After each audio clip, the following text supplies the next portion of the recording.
Rob, thank you so much. Here we are in a scorching, hot Austin, Texas, getting set to kick off this college football Saturday here on FS1 as college football is sponsored by Dave & Buster's. We are here at Royal Texas Memorial Stadium as the Maryland Terrapins will take on number 23 Texas Longhorns.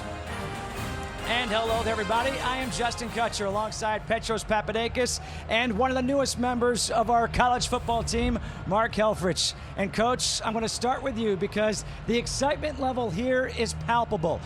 The Tom Herman era begins here today. What is it like as a coach taking over a program as historic as someplace like this in Texas? It's all about managing emotion right now because he's been sky high for 9 months, and that has infected this program. You see Todd Orlando, he's going to be bringing guys from everywhere on defense. Tom was the brightest star in our sport over the last 2 seasons. Great time at Houston, and now he wants to do that here at Texas. A proud program off of 3 tough years. I cannot wait to see this as they come out on fire.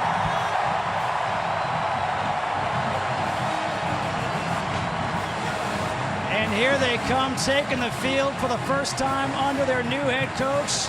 You get goosebumps watching and listening to this crowd erupt. A moment for a guy who is a grad assistant here and now as a head coach. So the challenge today for Tom Herman in Texas is Maryland. And Petros, last year, Maryland had a new head coach, DJ Durkin. The job he did, well, he turned that program around. They won 3 more games than the previous year. They went to a bowl game. And oh, by the way, they learned how to run the football. They've got a good running program. Durkin's from the Harbaugh school. He's a gritty coach, and they know how to get it going on the ground. Ty Johnson is their starter, 1,000 yards last year. He's a home run hitting back with deceptive speed. Lorenzo Harrison is his backup. Together, they average 8.3 yards a carry last year. That is unheard of. And the quarterback, you heard the guys in the studio talking about him, Tyrell Pigram. He can run the ball well, but can he throw the ball down the field? That will be the challenge for Maryland to loosen up this Texas defense. You know Texas will come out with high emotions. Maryland and Texas, 2 states very proud. These 2 teams kicking off this Labor Day weekend of college football. Week 1, it's underway. Kickoff is coming up next here on FS1. The big game, huh? Boy, I wish your mom was here. Instead of over there. I ain't afraid to say it, go blue. I'll pick it. She needs this, kids. Mom needs this. Have some. Just get it done. Reliving the glory days isn't always rewarding, but Hotels.com is. Unlock instant savings now and earn free nights to use later. Hotels.com. Welcome back here to Texas Memorial Stadium. Maryland against number 23 Texas. A beautiful day to kick off this college football Saturday, week number 1. Texas has won the toss. They have deferred. The story here, of course, is Tom Herman, the era starting here for Texas. But there's a storyline, of course, for Maryland. Year number 2 for DJ Durkin. Let's throw it down to our sideline reporter, Jen Hale. Well, hi there, Justin. You know, character is certainly key in this new Tom Herman administration, but it's a major point of emphasis for Maryland as well. DJ Durkin now has a character coach on his staff. He meets all week long, individually one-on-one with players, and then Donnell Jones is now in charge of giving the pregame speech, inspiring the team, getting them pumped up. Justin, today's message was all about persevering under pressure and about being accountable for each other, for family. Accountability is so important for both. Look at this.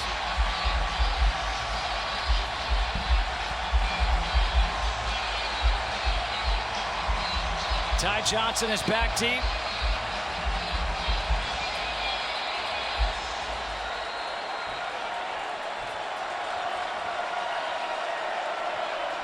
Joshua Rowland will kick off here for the Longhorns. 11 a.m. kickoff here in Austin, and they're ready.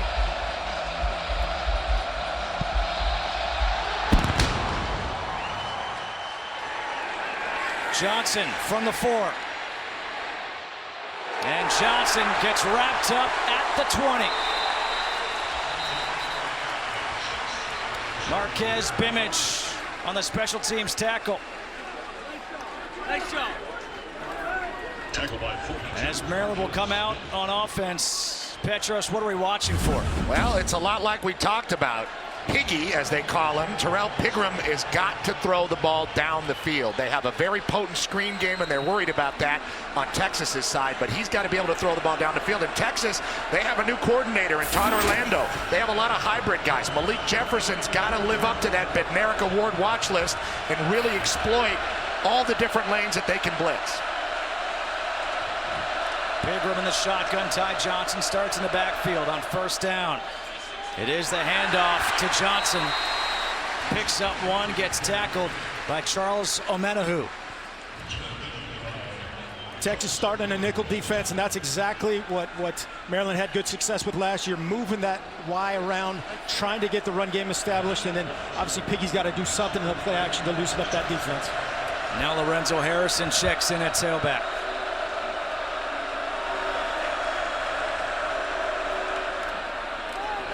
Design quarterback run, and he goes down. No gain.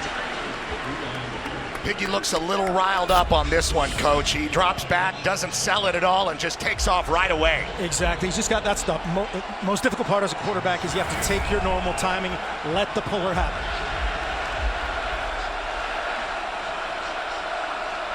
Easier said than done in front of a hostile crowd like this in your first start or your second start. Made one start last year against Minnesota on 3rd and 8. High throw, tip ball intercepted. Picked off, going back the other way. Touchdown, Holton Hill, 31 yards.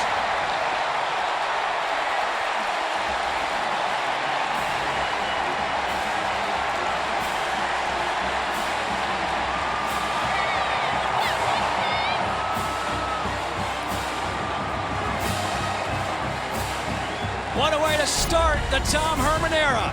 Well, just too bad for Piggy here, and great if you're Texas. Walt Bell gives him a makeable throw on 3rd down, and it's just too high. Tip ball and a pick 6. If you're Todd Orlando, you could not script a better start to get this thing going. And that's another side effect of the nerves that we see this Maryland team experiencing to start out this game. And we'll have to keep an eye on that. Piggy's not very big. He's 5'10", and throwing over that D-line, you're going to miss high sometimes, and he's amped up. Joshua Rowland on for the extra point. A quick 7-0 lead here for the Longhorns. A pick 6 to open up the season. Holton Hill, the guy they call Hollywood. 7-0, Texas.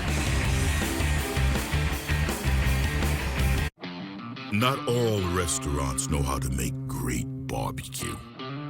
The ones with a big cowboy hat sign in the parking lot are probably a good bet, though.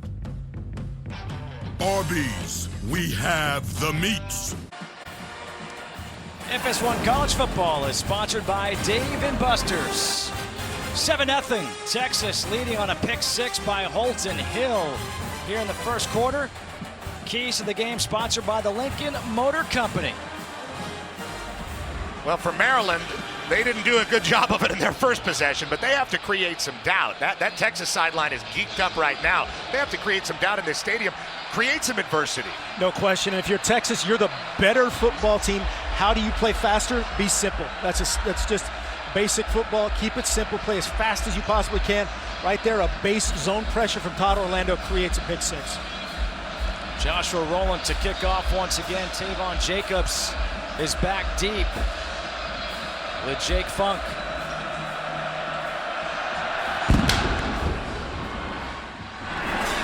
Jacobs, couple yards deep in the end zone.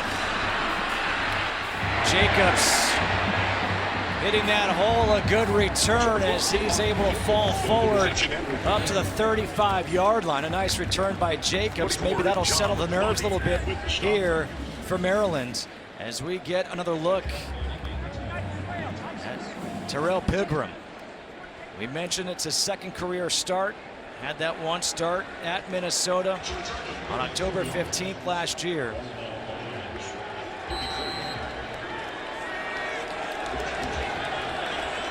He's got Ty Johnson next to him.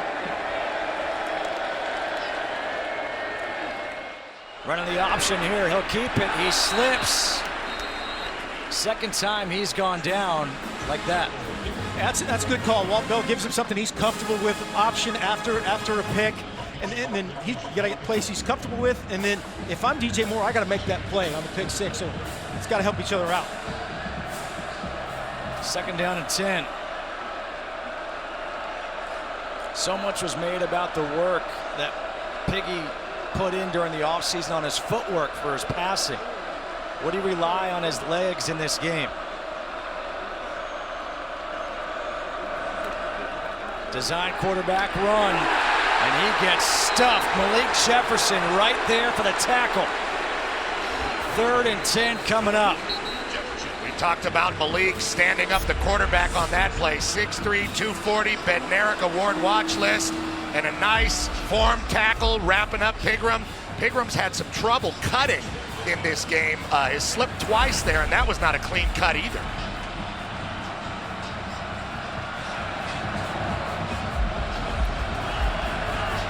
Third and 10 here for Maryland. Not the start the Terps were hoping for. And this is the big down that Todd Orlando was talking to us about yesterday. A big chess match here between Walt Bell and Todd Orlando, the two coordinators. 3rd down, Maryland very good in the screen game. Harrison in at tailback.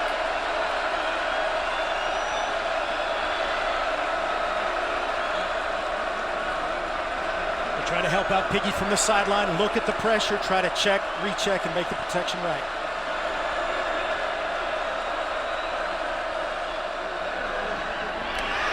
Little confusion. Piggy able to get free, has a blocker. And at least that's something positive right there for Maryland. Just getting 7-8 yards right there, something good. Absolutely, and again, they're helping him out, get the quarterback involved in the run game. They brought a corner fire, they brought the corner off the boundary, so they're trying to outnumber Maryland. Maryland answers the quarterback run. Result though, 4th and 2. Still some confusion and sloppiness in that Terrapins backfield as well. Yeah, just the timing of that was back there. Wade Lee's on to punt, the youngster, just 29 years old. Oh.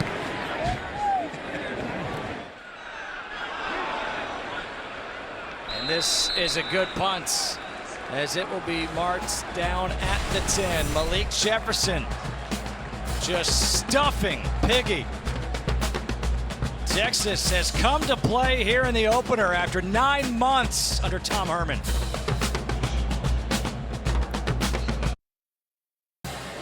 7-0 Texas leading Maryland after the turnover. Maryland gets the ball back, and let's check in with Jen Hale. Well, Justin, you guys were talking about the nerves that Pigram's battling, obviously, right now this game. He pulled up a chair and sat down next to senior wide receiver Tavon Jacobs just a few moments ago.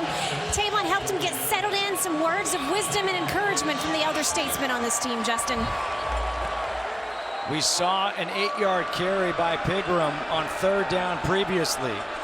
And now, here on 1st down, the handoff to Harrison, and Harrison, a good run on 1st down. He gets 5, tackled by Malik Jefferson. Great scheme there by Maryland. You start your tailback in empty, give Texas a different look. Don't just line up and play fair. Motions out to a conventional backfield set. Good game. 2nd down and 5. 2 tailbacks in. The handoff to Ty Johnson. Johnson gets by a defender, picks up the first down of the game for the Terps. Nice creative run there, Coach, by Ty Johnson. A lot of teams can't be very physical running out of split backs, but Maryland can. He bubbled outside and then found his way to get the foot on the ground, protect the ball, get down. Nice run by this back. He's been impressive so far. Staying with the two backs in the backfield here for the Terps. Again, it's Johnson. Hey, Petros, you talked about creating some doubt if you're Maryland. Well, the big sack by Jermaine Carter, the interception by J.C. Jackson, and all of a sudden, a couple of good runs here by Maryland, maybe some doubt for Texas. And a vertical pass that doesn't work out. That looked a lot like last year with Buechele throwing the ball. That's not a good thing. Texas has got to overcome that adversity. That's what Herman's been talking about. Tavon Jacobs splits out in motion. The pass by Pigram completes it to the sideline to DJ Moore. And Moore has another first down as he gets 8 yards, and this Maryland offense starting to click right now. Again, good scheme. Motion too empty this time and create some angles for that screen. And that's a good one for Piggy to just get some confidence going. Easy throw and catch. Got that one down. Johnson and Harrison back in the backfield. Excuse me, Jake Funk. Piggy keeps it himself. Piggy splits it. Piggy to the end zone. Touchdown, Maryland, 25 yards.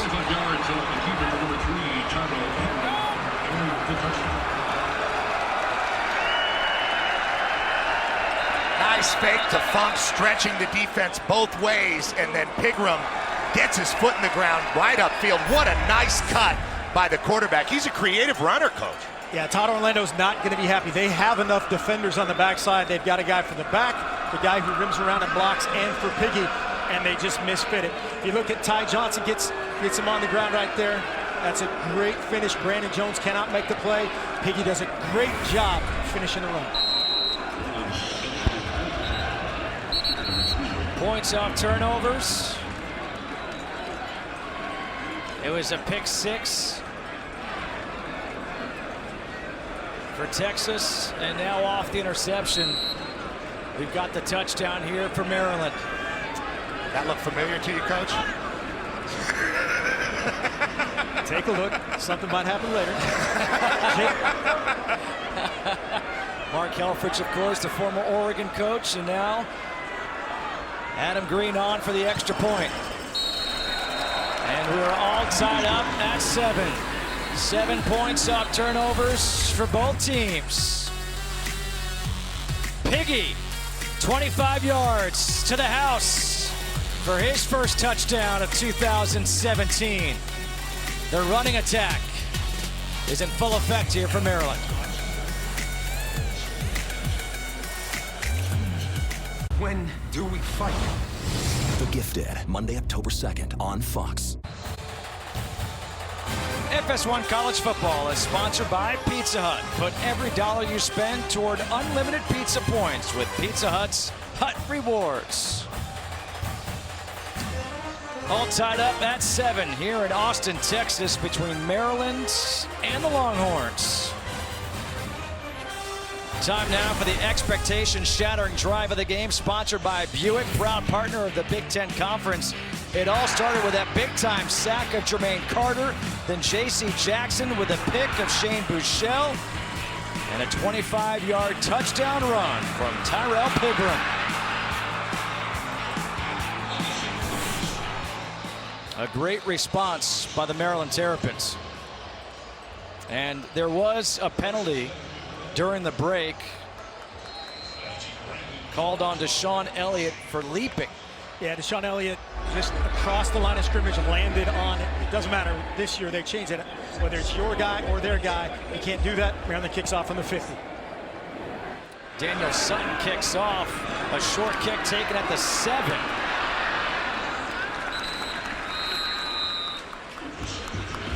And that was Lil Jordan Humphrey on the return. Time now for a game break. Let's go to LA and check in with Sam Farber.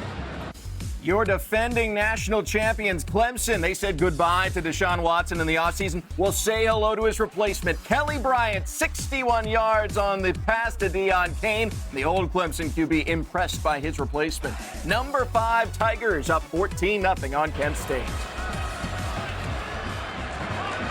All right, well, back here, we're all tied up at 7. Speaking of 7, there's Shane Buechele for the Longhorns. He's got Kyle Porter in the backfield. What does he do on his second series? On first down, he completes the pass to Reggie Hemphill-Maps. Now it's Buechele's time, right? To calm down. Buechele's got to settle down now, Coach. Yeah, but this was going to be a big point of emphasis for them to get the ball out fast with that screen game. The handoff to Porter, gets tripped up in the backfield. Now it's Maryland's turn on defense there. They reset the line of scrimmage. That's a great job of penetration there by Antoine Brooks and just resetting the line of scrimmage for Maryland. And what about just leaving his feet? Jermaine Carter is all over the field to start this game. That's a Mike Backer to be reckoned with for the Terrapins. 3rd down and 6 now for Texas. Empty backfield here for the Longhorns. 5 wide receivers in, a deep receiving core. Buechele pressured, steps up, completes the pass to Colin Johnson. Johnson gets a block. Johnson to midfield. A huge conversion on 3rd down, gets 26 yards. Just a drag route coming across the middle. Big, beautiful block from Kyle Porter. Very physical out there, and a nice job by Buechele hanging in there, taking a big hit, getting rid of the ball, converting the 1st down.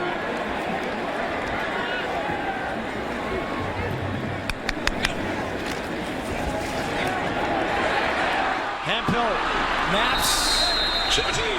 Let's go back to that big 3rd down conversion, the pass to Colin Johnson.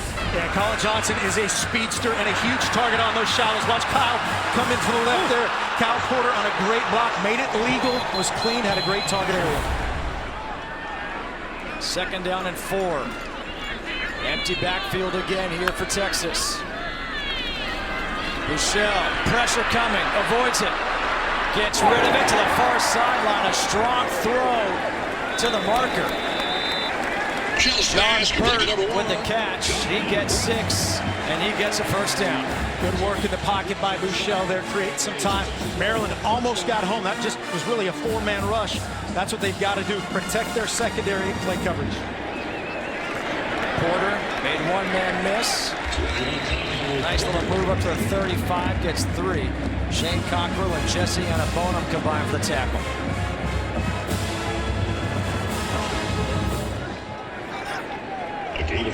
Confidence starting to mount here now for Shane Buechele. A quick pass delivers to Dorian Leonard. Another 1st down. Dorian Leonard, a guy highlighted by Coach Herman, saying he practiced very well. Everybody's talking about Colin Johnson and his just exceptional talent, but said they didn't lose that much when Dorian Leonard was in it.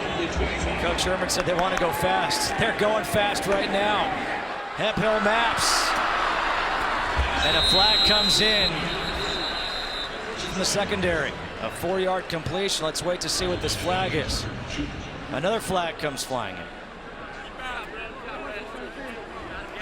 Our referee is Ron Snodgrass. Holding. Offense. Number 8. 10-yard penalty. 1st down. Well, so much for applauding Dorian Leonard. Well, you'll take this one. These guys are battling their tails off. Dorian Leonard there on the reverse takedown, right? Accidents happen. And then John Burt doing some great work there as well on the perimeter. That's one you just got to be aggressive and run your feet. Is that a UFC move? That's a 2-point takedown in some states. Chris Warren is now in. Backward pass. Here comes the pass. Little Jordan Humphrey was looking for John Burt. You can see it coming on the motion. He got some depth, so that makes it a lateral. So now the double bass coming, and little Jordan was just a little too big on the throw. Everything worked out perfectly. Texas had it set up, some time to talk about it with the penalty. And that is not the throwing motion you're looking for. I know he's not a quarterback. He's going to get some grief in the meeting room. 2nd and 20 here for Texas. Buechele swings it out to Warren. Warren's a big dude who can run, and he can deliver a blow. Darnell Savage is the one who went down, a pickup of 12. You see how fast it can happen. Shane Buechele and this Texas offense starting to feel their oats a little bit, getting the ball down the field. Now that penalty really hurts them. There's a 3rd and long situation. What do you think they're going to do? Just made it manageable. You know, that was 2nd and 100. Now it's 3rd and manageable. Great job by Warren of getting vertical. I'd like to see 6'4", 250 lower your shoulder right there, though. Yeah. 3rd and 8. Buechele Moving out to his right, chased down and gets taken down. Jalen Brooks able to chase him down, sacks him for a loss of 2. Jalen Brooks, just an effort play right here. Buechele again on the run. He had 28 tackles last year, 2 tackles for loss, and just relentless there on his pursuit. Now a 42-yard field goal attempt here for Joshua Rowland. Trying to once again give Texas the lead.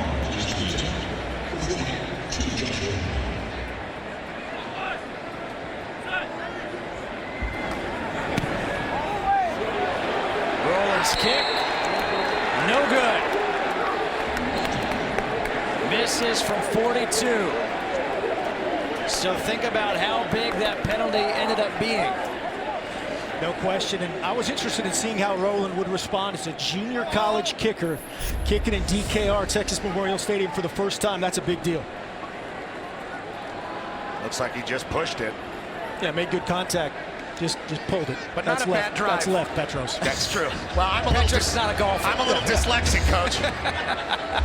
But that's a good drive for Texas. You know, getting Buechele out, getting some first down, seeing the offense click, using some pace. That'll help them going forward in this game. Let's see how Maryland responds offensively. So he hooked it? Is that what I'm supposed to say? Pulled it. Yeah, he pulled it, hooked it, whatever. Yeah, tomato, tomato. Maryland takes over at the 25. Tie ball game, first quarter. Johnson gets free. Here goes Ty Johnson. Ty Johnson off to the races. Another big play. Deshaun Elliott catches him last year. Ty Johnson had 10 runs of 40-plus yards. And this time, Ty Johnson gets 46. And they're going quickly.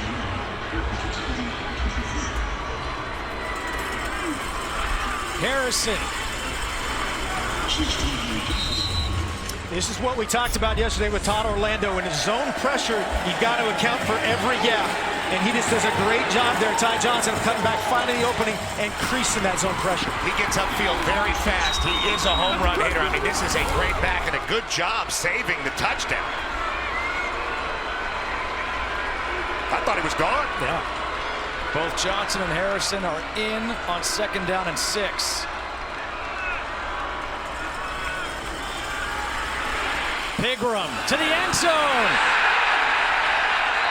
Touchdown, DJ Moore.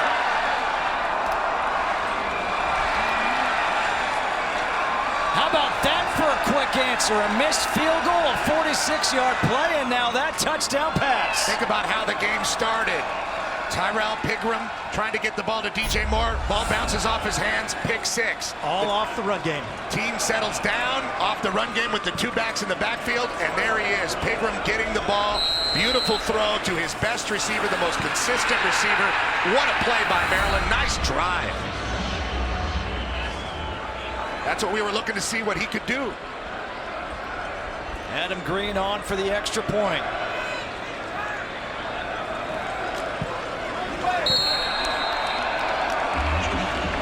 Plays 74 yards in 1 minute and 1 second. Tyrell Pigram, he's run one in from 25 yards. This time he throws one 20 yards for a touchdown, and Maryland has its first lead of the game.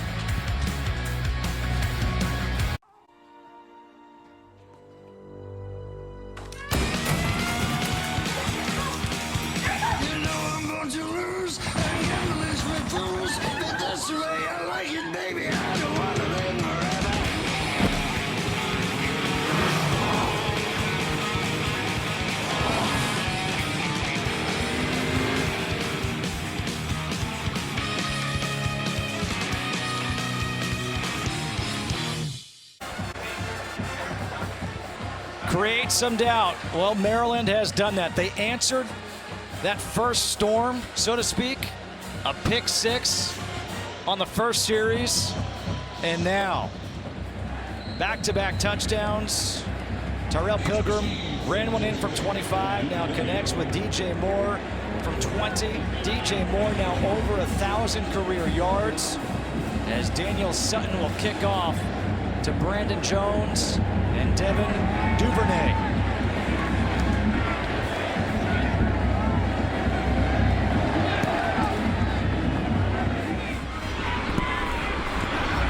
Duvernay from the 4. And Duvernay able to take it across the 20. Up to the 22. Time for a game break. Back to LA and check in with Sam Farber. Number 6 Penn State opening the season against Akron. DeAndre Tompkins here on special teams, zipping around the zips on his way to a 61-yard punt return for a touchdown. Nittany Lions leading their opener 7-0. They closed the regular season at Maryland. Back to Justin, Mark, and Petros. All right, thank you very much, Sam. Big Ten East. Is it the toughest division in football? On paper right now it is, especially with the way this Maryland team is playing. I mean, this is a physical team, and they're knocking Texas around. Coach, you talked about Chris Warren not lowering his shoulder on their last possession. Maryland's lowering their shoulder. Yeah, Maryland's been the more physical team, and even right here, resetting the line of scrimmage again. Look at this. The defense coming out. Able to wrap up Amonte Foreman for a loss of 6. And again, Antoine Brooks just doing a great job. The second time he's stoned a perimeter run from Texas.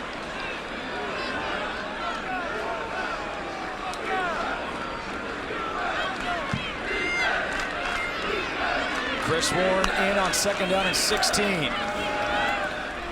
Bouchel able to swing out to Foreman.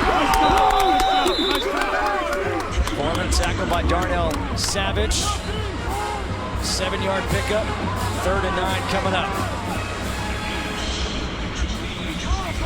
The thing that's interesting here at Texas to me is they're kind of mismatching when they're throwing the bubble screen. When they've got good numbers to run the ball, they're throwing the bubble. When they don't have good numbers, they're not throwing the bubble. So I wonder if that's predetermined for Bouchel or is reading on the run. 5 wide receivers on 3rd and 9.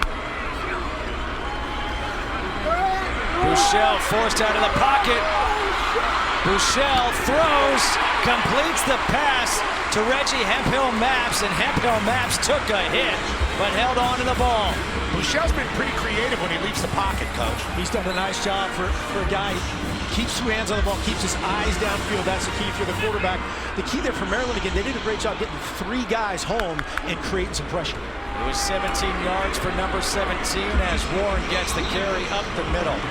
This was the completion to Hemphill-Maps. You look at this again up front. That's a 3-man rush for Maryland and creating some pressure from Mbitani. And again, Bouchel doing a nice job with his eyes downfield and finding Hemphill-Maps.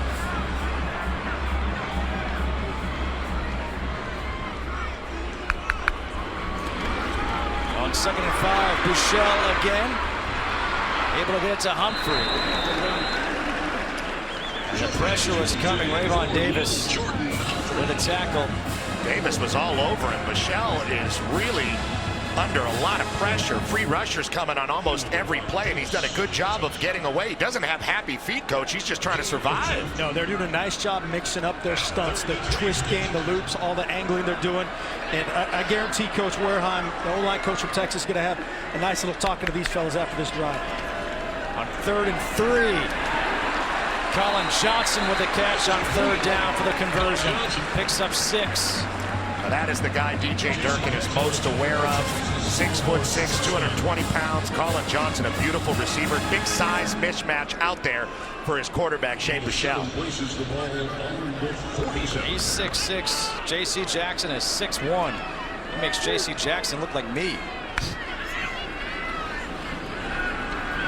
Bouchel with time. And now he's going to tuck it and run with it. He'll dive forward, and that could be the end of this first quarter. Good decision, though. Yeah, Maryland had that covered. They were trying to take a shot on a little double move downfield, and Bouchel made a good decision.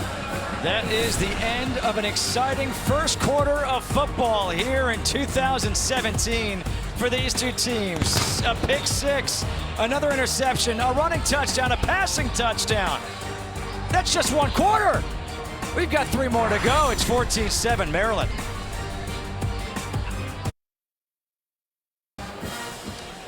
FS1 College Football is sponsored by Dave & Buster's. Second quarter here in Austin. 1 quarter under the belt for Tom Herman, and his Texas career came over after a very successful 2 years as the head coach at the University of Houston. A big-time hire for the Longhorns, and he has come over.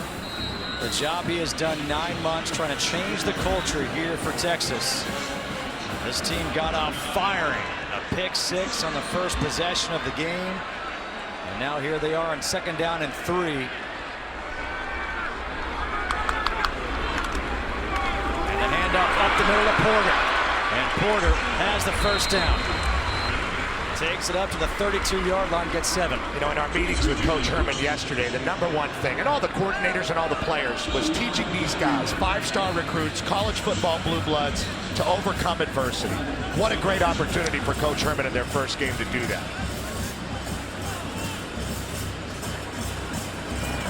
Trailing by 7 to Maryland. And the Big Ten here entering the second quarter. Buechele pumps, escapes some trouble, diving forward, and he gets back to the line of scrimmage. Shane Cockrell able to trip him up, but what a job by Buechele in the pocket to escape that trouble. Yeah, Shane Cockrell, a guy who was in the doghouse for a while with Coach Durkin, just competing again and finishing plays, playing a little bit longer than that Texas front right now. Chandler Burkett. Yeah, got a slap on the ankle, otherwise Buechele was going to go a long way. Yep. 2nd and 10.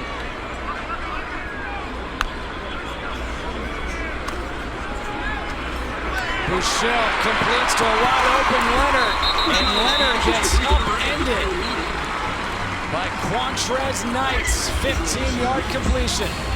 Good composed throw this time by Buechele. He's not panicking. He has been pressured a lot. Accurate on that 3rd and short in the first quarter, and a great execution right there. Buechele is 12 of 13 for 108 yards here in the first half. His one incompletion was the interception on 3rd and 17 in that first quarter. Hand off to Porter. Runs into about 6 guys. Some of them his own. That's just a great job by the Maryland defensive front. Texas's O-line there, you know, that's who they're leaning on, and that's a 6-on-6 situation, and Maryland wins. Is their defense doing a lot to get pressure? Are they running a lot of stunts and blitzes, or they're just getting home with their 4 guys? They're getting home with 3 and 4 guys, and it's just the angle and then some looper. They're changing up who that looper is against Texas. Chris Warren in on 2nd down and 9. Running the option here with Buechele. He keeps it. And Buechele able to dive forward up the 12-yard line. Well, we've talked a lot about Pingram's ability to run. Buechele has been very mobile in this game. Without his mobility, Texas would have nothing going offensively, and now they're threatening. A really good athlete is Shane Buechele, the son of former Major League Baseball player Steve Buechele for the Texas Rangers, played 3rd base, now on the coaching staff for the Rangers. 3rd and 5. Buechele quickly over the middle, completes the pass, and a flag comes in. Got potential to be offensive pass interference here, I think.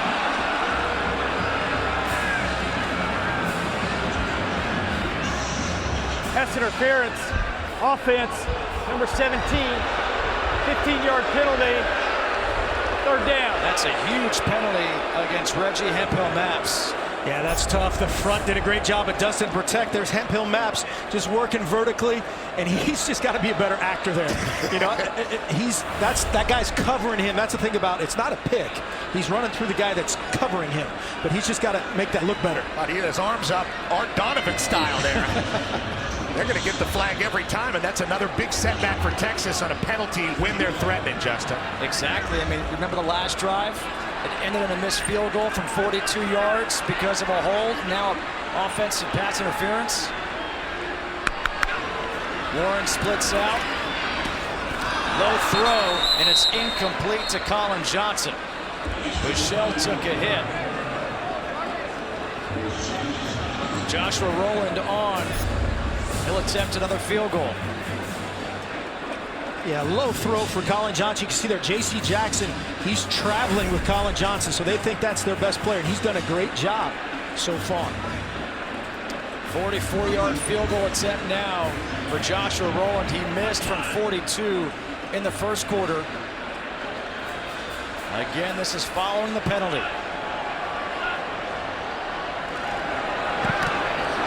And this is blocked. Scooped up. Going the other way. Maryland is going to take this one to the house. Touchdown Terps, Antoine Brooks.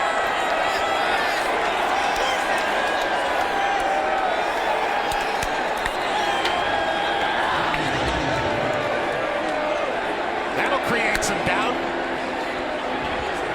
And that doubt is in the form of silence right now in this stadium. Great job by Brooks finishing the play. Got a great block from the referee there on the kicker as he finished it. There is a flag down near about the 47-yard line. Unsportsmanlike conduct. Texas for sideline interference on the return. That 15-yard penalty will be enforced on the kickoff. Score is good. That's just so big, and you said it great there, Justin, of a penalty leading to that long 3rd and down, and just a low kick there by Rowland. Again, he missed that one. You know, that might be in his head, and now his second kick is blocked. And just again, a great answer by Maryland. Derwin Gray is the one who got a hand on it. And now Adam Green on for the extra point.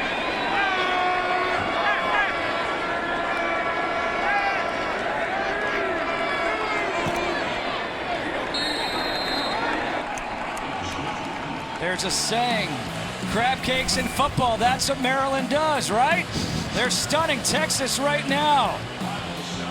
The blocked field goal. Antoine Brooks takes it to the house. DJ Durkin loving it.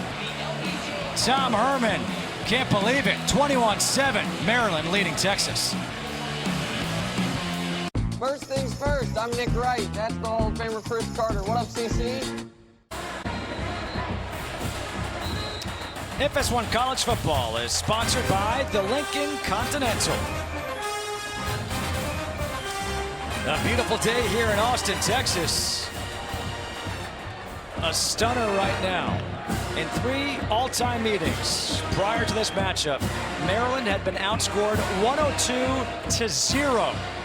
They lead Texas so far today 21-7. And Texas entered this season ranked number 23 in the top 25. DJ Durkin in his second year took his team to the Quick Lane Bowl in year number 1. They finished the year 6-7. Daniel Sutton will kick off once again from the 50 after the penalty assessed to Texas. Brandon Jones from the 3. And Jones gets to the 14-yard line. Well, a full slate of games continues today on Fox and FS1. Starting at 3 Eastern on Fox, UTEP battles number 7 Oklahoma. Then Purdue takes on number 16 Louisville at 7:30. And number 24 Washington State battles the Bobcats of Montana State at 10:30 Eastern on FS1. A busy day here. There was a late flag.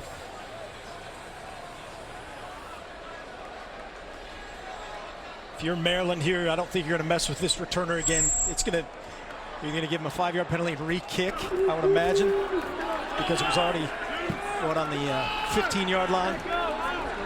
Texas, they're running a field return after a pooch kick is not very easy, but they're trying to utilize their speed against this Maryland coverage team.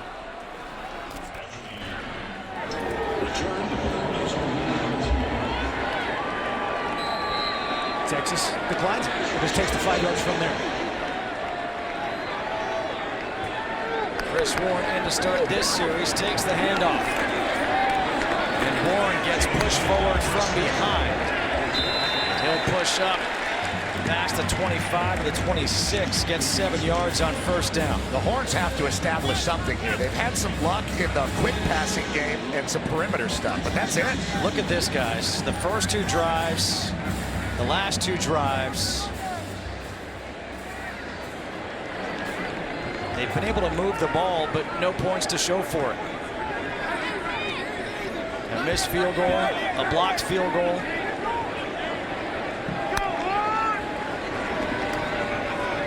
Warren again, trying to cut it back.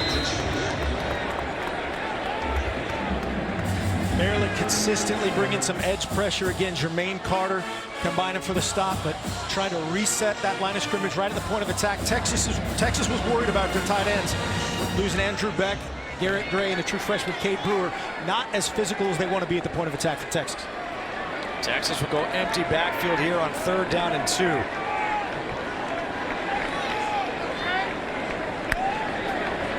Pressure coming up the middle. Buechele gets sacked. Jermaine Carter again. Second sack of the game. Came untouched. Great job by Jermaine Carter, and again, kudos to Andy Boo, the defensive coordinator for Maryland. This is a 4-man pressure. All they're doing is bringing the front 3 and then varying where the 4th rusher comes from, and he's just unaccounted for. You wonder if that's the right guard, you wonder if that's Buechele, but right there, McMillan, the graduate, playing as a graduate senior, got to keep his eyes up. Nice timing by Carter as well, and Buechele was not going to get away from him that time. He got away from him a little earlier in the game. Carter has been wildly impressive in this game thus far. Michael Dixon on to punts here for Texas. And now a flag is thrown. It's going to be a delay. They're going to, I think Coach Herman got the timeout. Yep. Timeout. Texas, they're first.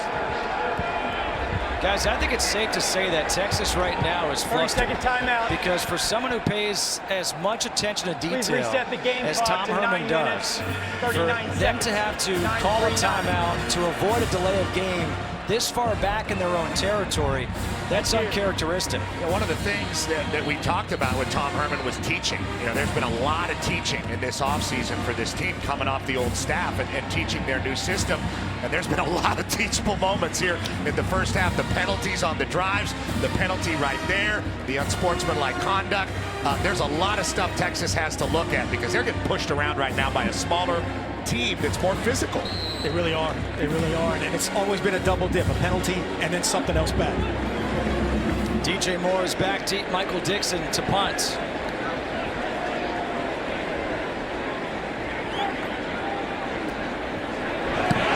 Just getting it off is Dixon, and he gets off a good one. Moore back to the 15. Escapes the tackle, and Moore across the 30. Out to the 32. Nashawn Hughes, the special teams tackle, a 64-yard punt. But Jermaine Carter has made his presence felt here for Maryland in the first half. Already a couple of sacks for the senior who came back on a mission.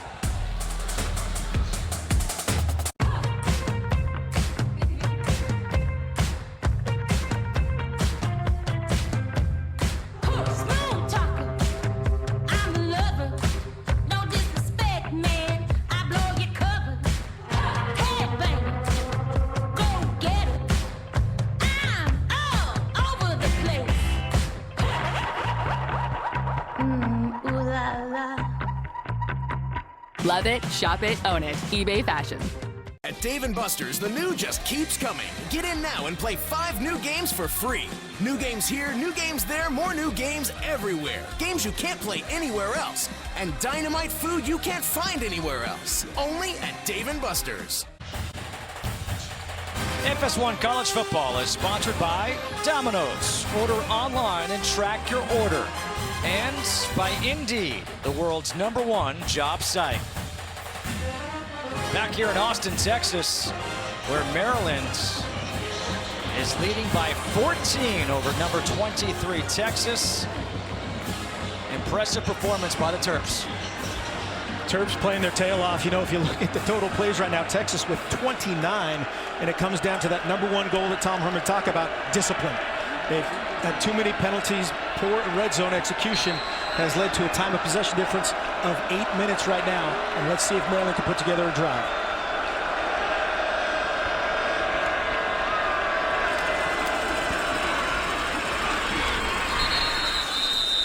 Pigram keeps it, gets 2. Tyrell Pigram played in 11 games last year. Started 1. Just 5'11", 196-pound sophomore. The staff will tell you, I mean, he should have redshirted, but he had to play. Worked so hard in the offseason. Hand off here to Lorenzo Harrison. And Harrison gets a yard. Charles Omenihu with the tackle. So now 3rd and 7 coming up. And let's see if this Texas defense with 8:41 to go can get a big stop and get some momentum going. This is a huge play for the stadium right now. Getting a stop right here and getting it turned back over. They know it.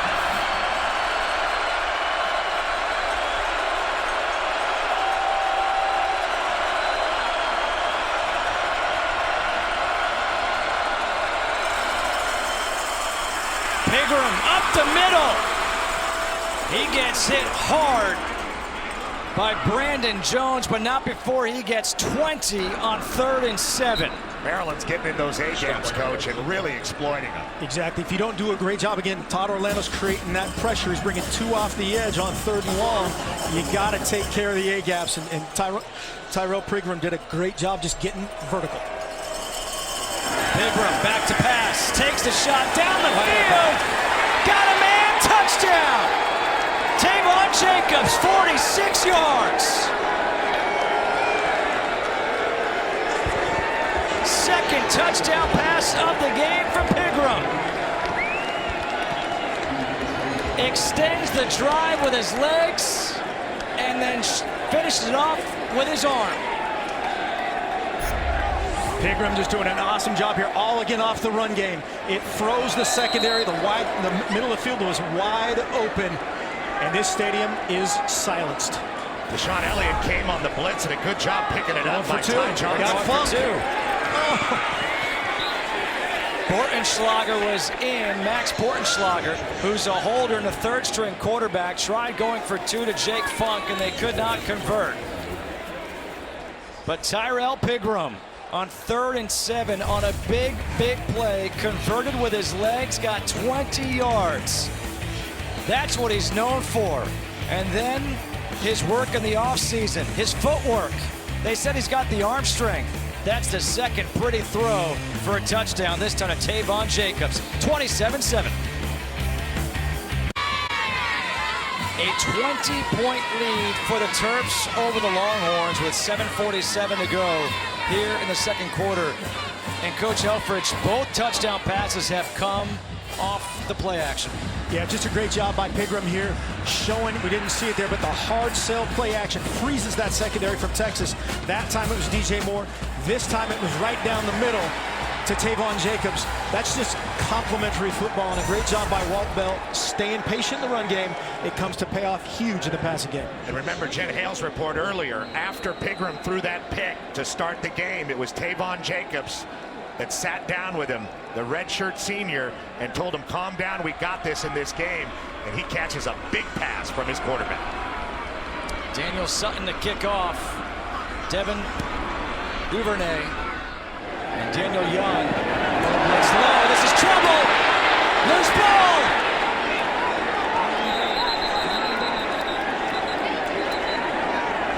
You've got to come up and return that, or field that ball for Texas. Maryland has it!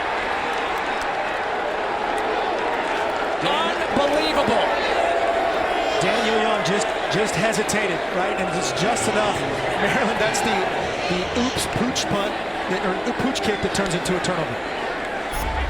It's fair to say the horns are falling off of Bevo right now. And they've got to find a way to get it going again. And regroup, because Maryland this is an onslaught that they did not expect at DKR today.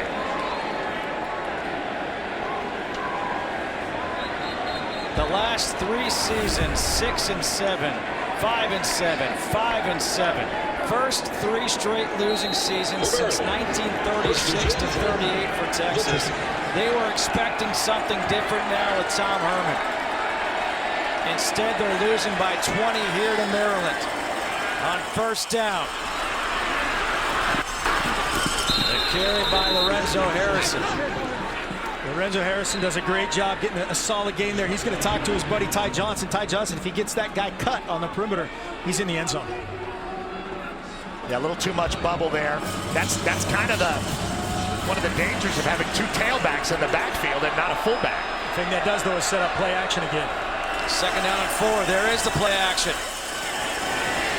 Swung out to Harrison. And Harrison gets tackled shy of the first down marker. Brandon Jones with the tackle. His second of the half. So third down coming up once again. At this point, if you're the defense for Texas, you're just trying to hope to force a field goal. And emotionally, if it's possible, with 6:50 left in the second quarter, this is almost a must stop for this stadium and for their sideline. Third and 1. Ty Johnson in the backfield.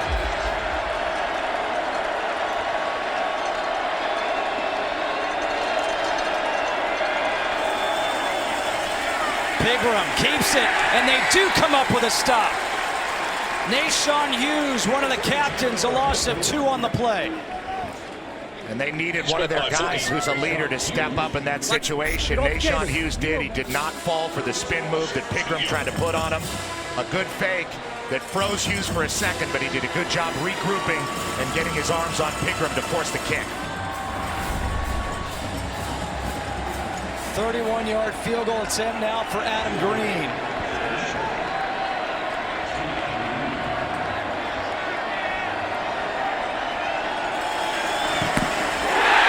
And Green has it blocked. Returned the other way. And Texas is going to get one back. Touchdown. Holton Hill with his second touchdown of the game.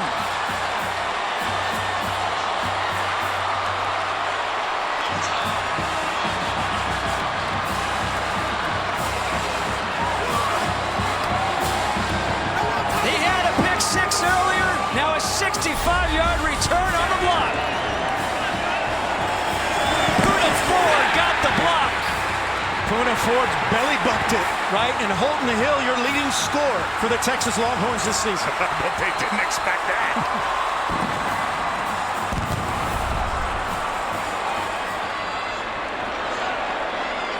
Joshua Rowland on for the extra point. That is good. Wow. A huge third down stop by a captain. A blocked field goal by another captain. And a 65-yard return by Hollywood Hill. Wow. 27-14 here in Austin.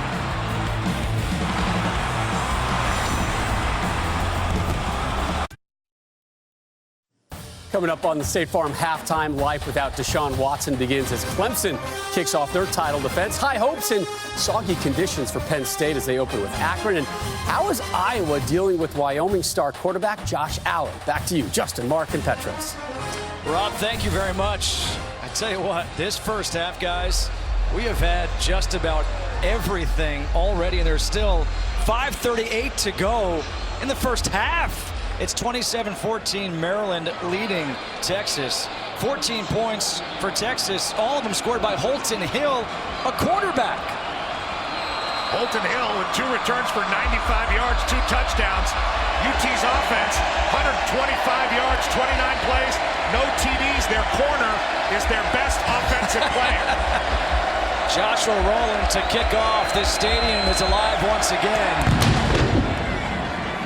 Tavon Jacobs from the 1. Jacobs will take it across the 20 up to the 25-yard line. Well, Tom Herman kept talking to us about overcoming adversity, right? He wanted to test these guys, and this is a giant test so far. Really a tribute there to Poona Ford, working through the line of scrimmage. Tom Herman called him the hardest working player on our team, and it's not close. Coach, you had said it before when we went to break. It could have very easily have been, what, a 34-7 game? Yeah, 34-7 or, 31-7 feels a lot different in this stadium than it does right now.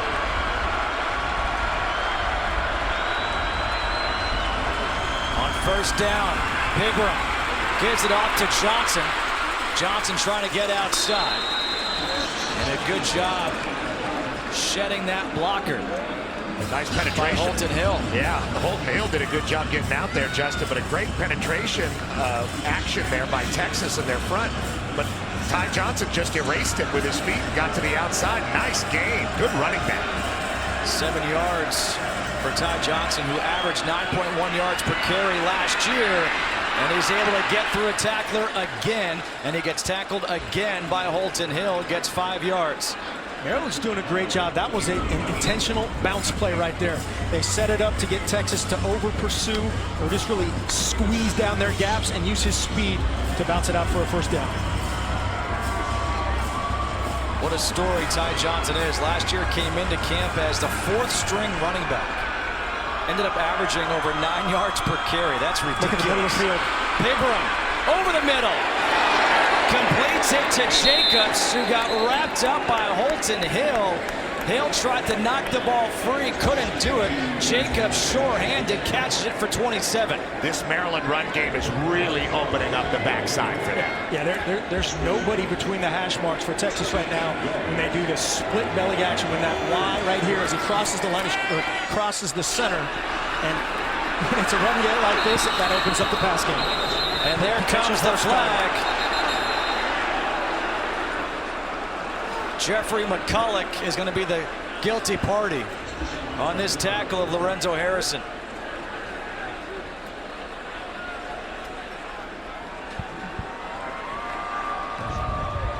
Personal foul, face mask, defense, number 23. Half the distance to the goal, automatic first down. Again, just a great job by Harrison. Getting to the outside, and that's a horse collar, I think is what they meant to call, not a face mask.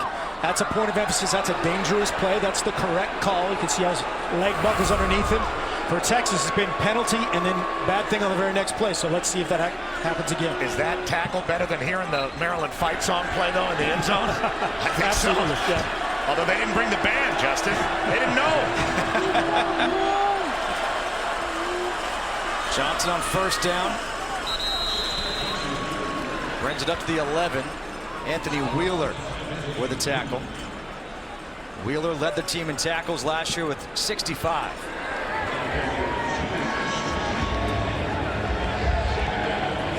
Second down and 8 here for Maryland.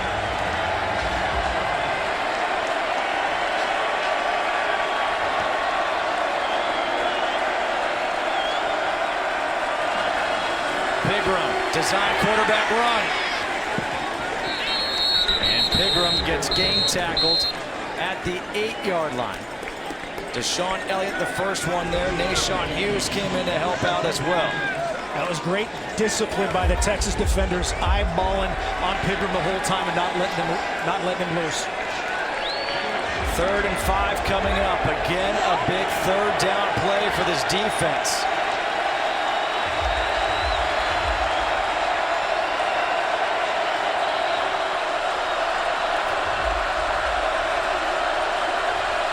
Harrison splits out in motion. Pigram throws, and he throws it away. Good decision. Good decision by Pigram. Wouldn't you want him to run around a little bit? Well, and look, Texas had contain up top. And I think he just saw that flash of the burnt orange, throw it through the goalpost, now kick it through the goalpost. Now somebody's got to block Poona Ford. He's not a tall guy to get that mid up and block it. Maryland went empty there and tried to do a double move on the Mike back or the inside linebacker. Texas again with great red zone defense. This time will be a 26-yard attempt by Adam Green. Had his last one blocked and returned for a touchdown. Green gets this one up over the line and through the uprights for the field goal. 30-14. We've got a good one, a fun one here between Maryland and Texas in Austin in week number 1.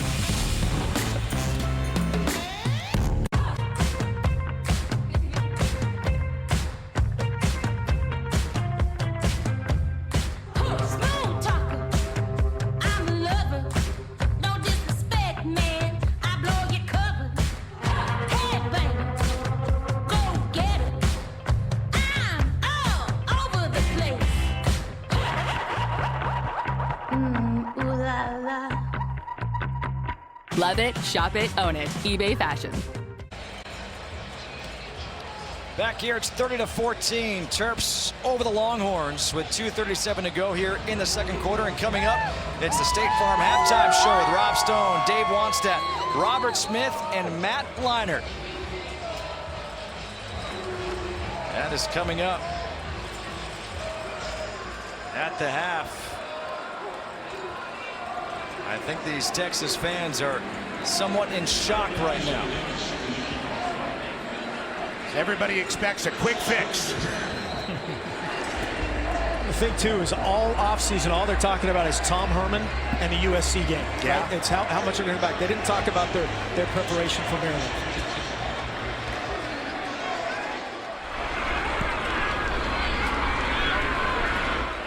Duvernay from a couple yards deep in the end zone. And he gets tackled shy of the 20. Well, it has certainly been a tough week here in the state of Texas. Please help those affected by Hurricane Harvey by visiting redcross.org, calling 1-800-RED-CROSS, or texting the word Harvey to 90999 to make a $10 donation. The images that keep on coming through are unbelievable.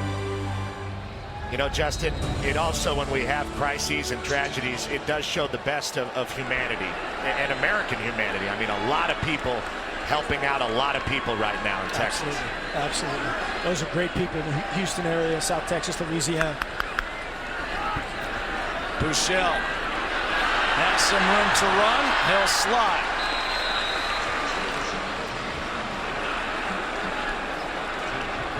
Both teams have decals on their helmets. Here's the one for the Texas Longhorns.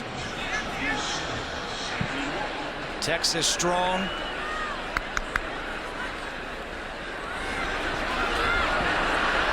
Buechele will keep it, and he will get the first down.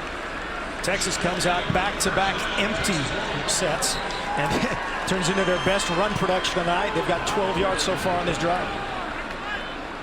They've moved the ball. They've just stalled when they get into the red zone, and penalties have really hurt the Longhorns.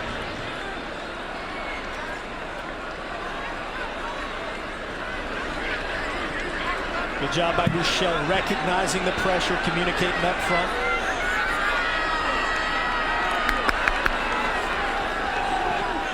Buechele with some time, throws and completes the pass to Duvernay. Buechele's pass is complete. Tino Ellis there on the tackle, a 15-yard completion. Offensive coordinator Tim Beck did a great job with Shane Buechele in the offseason. He said he really had to teach him football, know what all 21 other guys on the field are doing. Right there was a perfect example. Texas's O-line did a great job against that pressure. He had all day to throw and execute. Nice and calm in the pocket, too, delivering the ball.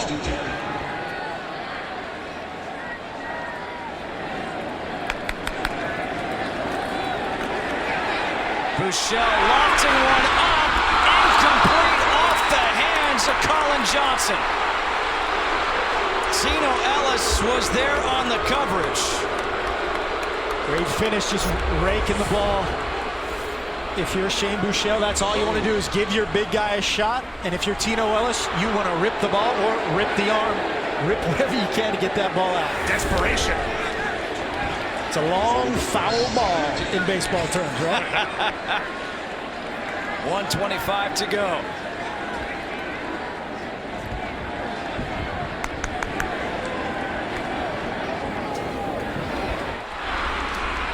The throw towards the sidelines to the tight end, Garrett Gray, a converted wide receiver. Picks up 8. We'll set up 3rd down and 2. Pretty good production in this empty set for Texas coming out. And they're playing pretty fast. It's really calmed Maryland down. It doesn't allow, usually as a defense, you don't have multiple empty checks. You've got maybe 1 or 2, and they're doing a nice job protecting. And before the play, a timeout taken here by Maryland, trying to slow this offense down. Maryland, they're first. Maryland is winded. We are 2. Timeout. We'll take a break. Don't go anywhere. Back after this. Rated RP to M. So, Gary, we're looking for someone who's cool under pressure. A quick thinker.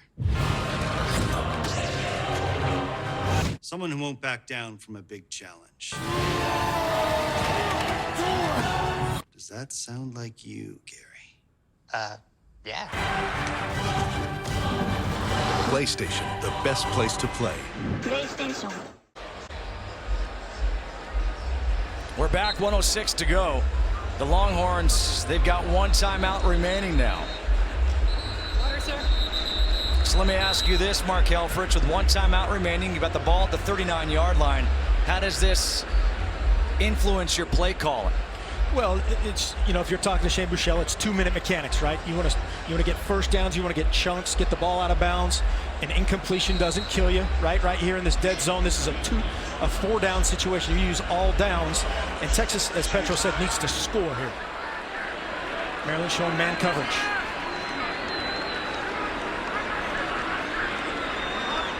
And it is man free.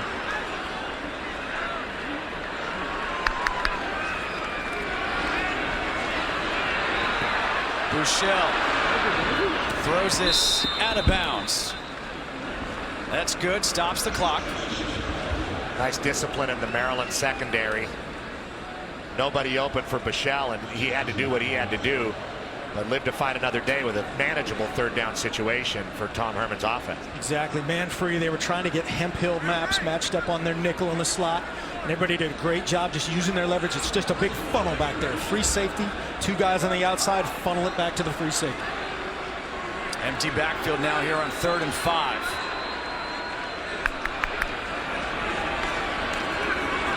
They pick up the pressure. Hemphill Max needs to make a move. He doesn't get out of bounds either. Antoine Brooks, who's had a fantastic first half for Maryland, makes the play. And now Texas needs to go for it on 4th and 2. Buechele rolling out to his right. Buechele lofting one up, and it's incomplete, out of bounds. It doesn't matter if it's a turnover on downs, but there is a flag. That's going to be offensive pass interference, I think, again on Texas. They're trying to run the same rub action, but then slip a guy, which was the tight end, pass Gray. Interference, deep. Offense, number 1. That penalty's declined. 1st down, Maryland. They got John Bird on that one, and they are not letting Texas get away with any kind of rubs or screens or any of that basketball stuff out here. Yeah, that's one of those situations. Texas is trying to take advantage with tempo, which I love. They were a little disorganized, and Maryland takes over. You can see the rub action down here, right there. Great picture of Burt just doing a little tail block. They call that something different, you know. He was a better actor, though. He was a much better actor, and then there's just no room on that flag route for Garrett Gray. I mean, I feel like they should be more lenient with rubs here in Texas. Rubbin's race, right? Isn't it? Barbecue and NASCAR. Listen to this crowd. Virtually silent here, trailing by 16 with 33 seconds to go here in this opening half. Pigram keeps it.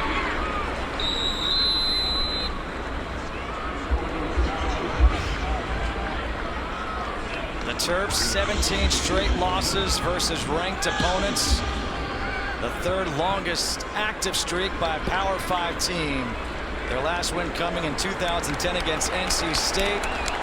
They're halfway there to snapping that streak as DJ Durkin's team takes a 16-point lead into the locker room. The Texas Longhorns in their first game in the Tom Herman era trails Maryland 30-14 at the half. Right now, let's get you to Rob Stone and the guys in Los Angeles.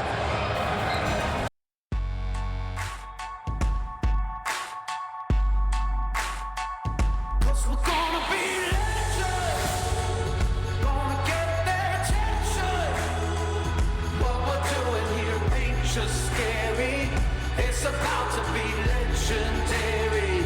Yeah, we're gonna be legend. Gonna teach them all a lesson. Got this feeling in our souls we carry. FS1 College Football is sponsored by Dave & Buster's. Back here in Austin, Texas, Maryland is trying to be legendary, trying to get a win over a ranked opponent for the first time since 2010 as they lead by 16 as we get set to start the third quarter. Justin Kutcher alongside Petros Papadakis and Mark Helfrich. And Coach, let's start with you. We came in talking about Tom Herman, the Tom Herman era starting here today. It hasn't gotten off the start that he was hoping for. No question. The number one word I guarantee he's talking about that in that locker room right now is discipline. That was his number one goal. He wanted to reestablish in this program. And the penalties and the misfit gaps up front, that's discipline. And you look at their offense, 171 yards, no points. Right? No points, 28 yards rushing. And so they're getting after the O-line. They're talking about discipline, but they're also talking about we're 16 points down. Don't panic, right? Overcome adversity like we talked about. As far as Texas is concerned, they will get the ball here to open the half, and they will get a touchback. Petros, let's talk about Maryland because the Terps have surprised just about everybody in that first half. As they come out, they give up a pick six to open up the game, and then they answer right back, and they lead by 16. Well, they were not overwhelmed by the circumstance. They were not overwhelmed by the setting of this game. DJ Durkin had these guys ready and confident, and even though they went down 7-0 and DKR was going wild, they settled down, and basically they've been winning the battle at the line of scrimmage. They're getting a lot of pressure without blitzing a whole bunch, and they are slapping Texas around at the point of attack. That's going to have to change if Texas is going to establish anything offensively in this game. Kyle Porter in the backfield to open up this third quarter. Shane Buechele, his first pass to Colin Johnson is complete, and let's go down to Jen Hill. Well, Justin, Tom Herman just told me that was the weirdest half of football he's ever experienced in his entire career. No panic for him, though. He says they've got some adjustments to hopefully defensively shut down Maryland's run game, and he thinks that'll put the Longhorns right back in this one. Meanwhile, Coach DJ Durkin tells me he will continue to rotate his front four, used more than 10 guys in that first half, trying to keep them fresh and effective in this heat. A good run right there by Kyle Porter. An 8-yard pickup on first down. Darnell Savage with the carry. And Texas trying to go hurry up, maybe trying to get this defense tired in this heat. And Porter can't slip by J.C. Jackson. Great job fitting the run for the corner. Spilled it all the way outside, and Jackson was able to get right at the legs of Porter. Kept by Buechele, diving forward, has the distance for the first down. Texas doing a nice job here coming out. Tino Ellis on that first play, he was about 10 yards off of Connie Johnson, just taking the hitch, and then a nice read here by Buechele and getting vertical for the first down. Shane Cockrell on that tackle. 7 tackles on the game for the linebacker for Maryland. Buechele. Good job on the pickup by Porter. The shot down the field. It's incomplete. We do have a flag in the backfield. This is going to come back. Kyle Porter again. The reverse takedown for the Texas tailback. Does a great job identifying the pressure, but just tackled him to the ground. I think that was Antoine Brooks again on the pressure. Antoine Brooks. First down. Very good pressure here, Coach. And Porter's really in the right position and does deliver a blow, but as he's getting bull rushed, he holds on, and the helmet coming off is going to draw the flag. Petros, you were a much better pass protector than that right there. I would have tried to close the distance a little better, Coach, but what can I say? This guy's been all over the field. Antoine Brooks has been a terror for the Texas offense all day. Coach has talked about they loved his versatility. He's shown up in every phase.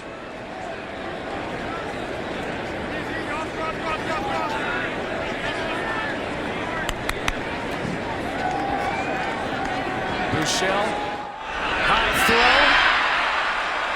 Nice job going up to get that one. Is Jerron Hurd. Nice job by Buechele. You could hear him over our audio. Oscar calling the opposite play that they called in the huddle, or as he communicated. It went from a run to a pass. Great job by the converted quarterback to go up and get it. 6'3" out of Denton Guyer. Second down and 8 now for Texas. Buechele stepping up, looking for a hole. Buechele, what a nice run there by Shane Buechele. He's got the first down, picks up 9, the player down here for Maryland. And that looks like it's number 50, Emby Tanyi. And Emby Tanyi, you hope he's okay, a Houston native. I think Jermaine Carter ran right into it. Exactly. Those guys are just playing their tails off, and they took each other out in their pursuit of Shane Buechele. You'd love to see, that's when you talk about safety. Jermaine Carter, keep your eyes up. When you lower your head like that, that's where it can get dangerous. Jermaine Carter has stood up. Emby Tanyi is still on the ground. We'll be back after this. How about them Cowboys? This is undisputed. FS1 College Football is sponsored by Dr. Pepper, the one fans crave, and by Dave & Buster's. Eat, drink, play, watch, only at Dave & Buster's. Emby Tanyi, the Houston native, is up, and Emby Tanyi, obviously a heavy heart. Maryland Terrapins, they loaded up gear for his Houston family and friends. They sent it back. His brother has been volunteering at a shelter, and they loaded up all that gear for those shelters to try to help out people in Houston. Buechele completes the pass. Hemphill Maps inside the 25, down to the 22, gets 21 yards. Darnell Savage on the tackle. Buechele doing a great job of spreading the ball around 10 different receivers on 19 catches. That makes it 20 for Texas. Doing a nice job changing up formations on this drive, too. The handoff to Warren. Warren still on his feet, dragged down inside the 10, marked down at the 7-yard line. A 15-yard run. That's the best run of the day for the Longhorns. Tino Ellis with a tackle. And the more Buechele can hang in there and make throws, the better the run game is going to look for the Horns. It's Warren again. And Warren is down to the 4, gets 3. Emby Tanyi back in, and he makes that tackle, so that's a great sign to see him being okay. Warren, they keep it on the ground, and Warren gets dragged down. That's great red zone defense there by Maryland. Texas trying to go quick. They went unbalanced into the boundary. 3 receivers and the tight end into the boundary. Maryland stoned them. 3rd and 4, 3rd and goal. Big play here. Buechele throws it to his tight end, Gray. And Gray gets stuffed. All right, Coach, I'm going to ask you on that play, is that what you go with, or are they sitting here going, this is 2-down territory? Well, right now it's easy. The receiver needs to block that guy. The throw's behind the line of scrimmage, so you can block him. It's legal, right? So he just needs to fit there, run the outside number of the defender, and it's a touchdown. What a close by Shane Cockrell, though. Just came in and made sure Gray wasn't going anywhere. 4th and goal from the 5. They're going for it. Warren goes in motion. Buechele to Warren. Incomplete. Maryland's defense comes up with a stop. There is a flag down. Again, this could be offensive pass interference. Oh, it's thrown a little bit wider. Same concept. They ran the same concept. Now that time with Warren kind of on the in and out motion. After the play, he came back out. Unsportsmanlike conduct. Defense. Before the down counts, it'll be first down Maryland. Timeout. So after the play. After the play, yep. So that'll be a half the distance to the goal. What a huge goal line stand. And again, this crowd not happy. So it's the goal line stand for the Maryland defense. Now Maryland's offense will be backed up. Can Texas' defense come up big? Tom Herman's team has answered some adversity by scoring a touchdown, now trailing by 10. Let's get an injury update on Jesse Annabonum and check in with Jen Hale. Well, Justin, tough day for Annabonum so far. He had to be helped over to the training table underneath the tent by people on either side. He insisted he wanted to try to go back in the game, so they wrapped his ankle, they braced his right ankle. Tough to get his shoe back on, but they forced it on. He came out of the tent, tried to give it a go. It was so painful, he came near tears. And now he's sitting here at the end of the bench with his head in his hands, Justin. I hate to hear that. Really sad news for Jesse Annabonum. You hope it's a short-term thing for him, that he'll be good to go the rest of the season.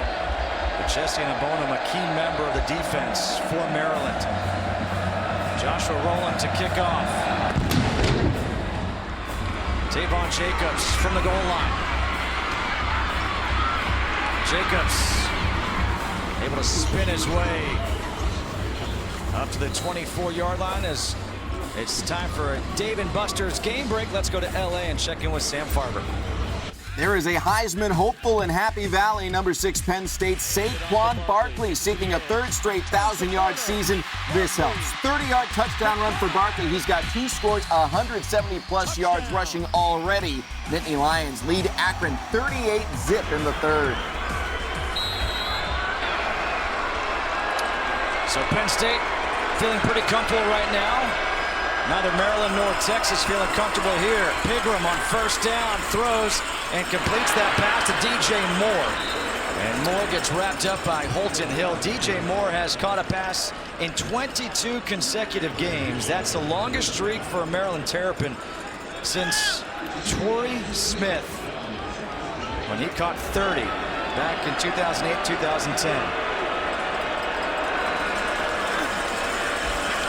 Handoff here to Ty Johnson, and Ty Johnson could not get outside. I really love the play call on first down, Coach. Get Pigram back, throw a ball, get him comfortable again, and he's throwing with a lot more confidence than he started the game. Absolutely, I love that call too. The only thing I would have liked about his play action, just to suck those safeties down a little bit more. Second and long.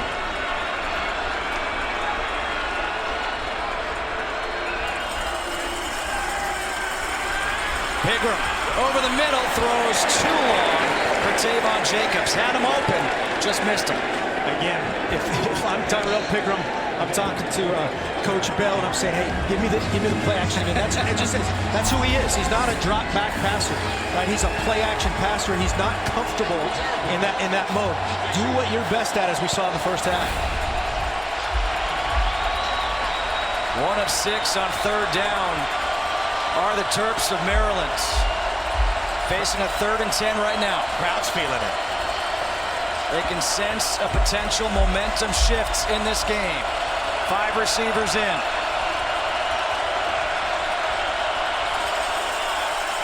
Pigram throws, able to complete to Jacobs, and a really good tackle by Holton Hill. That's his 6th tackle of the game. He's got a pick 6 and a blocked field goal return for a touchdown. Holton Hill, good job sizing him up and making the play on the legs of Tavon Jacobs, who had a chance to catch that ball and get the first down, but good pursuit by Texas. Hill and Locke closing in on the receiver and forcing a huge punt. Now this is only a 1-score game, or no, excuse me, 2-score game still, but Texas has really switched the momentum. Wade Lees on to punt. And Hemphill Maps is back. Catched it at the 8. Oh, boy. Hemphill Maps down the sideline. There he goes. No flags. 91-yard punt return touchdown.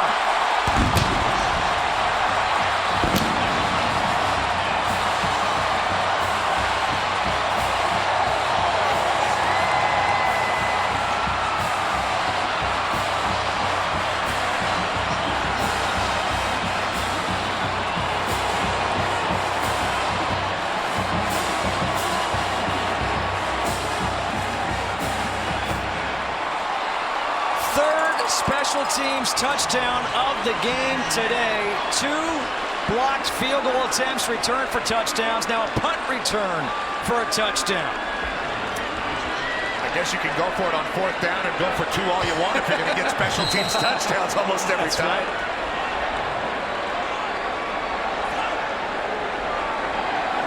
Adam Green. It's a 3-point game. Reggie Hemphill Maps, another player from Houston, just brought some smiles to the faces of those folks in Houston. 91 yards, and he's brought the Longhorns back to within 3.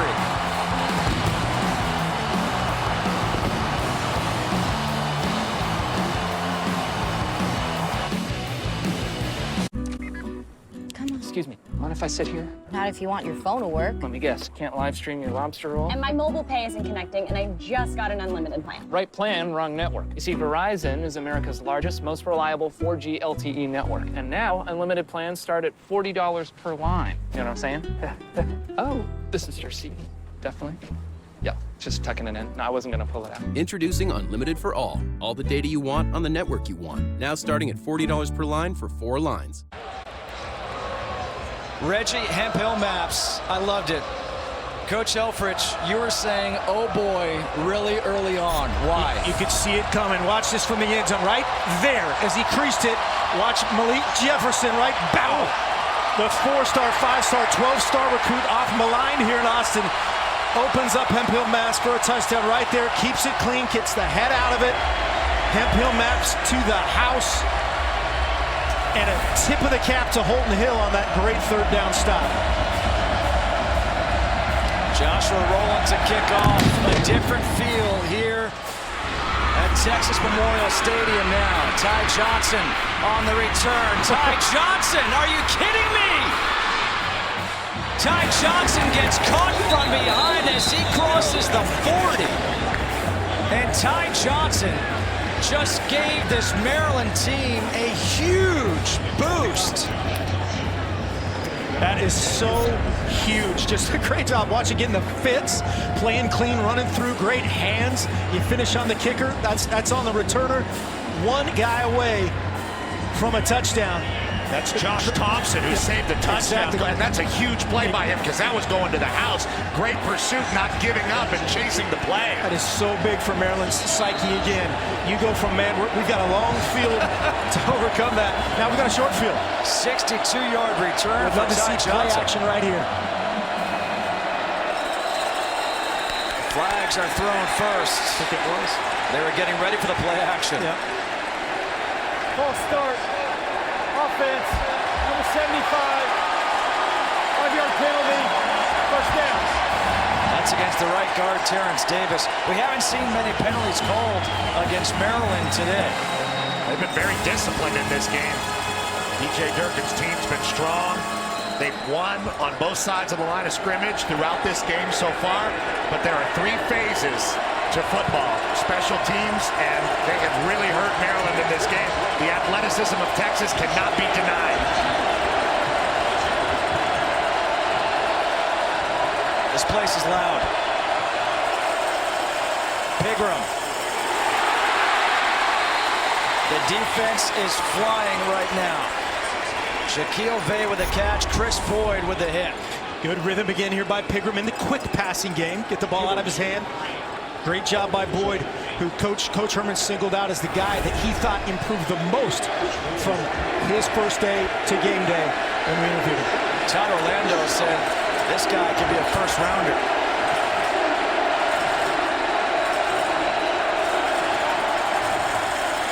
Johnson up the middle. Ty Johnson, there he goes. Touchdown, 40 yards. His second 40-yard run of the game, and he just says shh to the crowd. I do love the shush to the crowd. And Ty Johnson's been doing that a lot throughout his career. We said he's a home run hitter. 40 yards is actually not that far for him. Right up the A-gap. So quick hitting.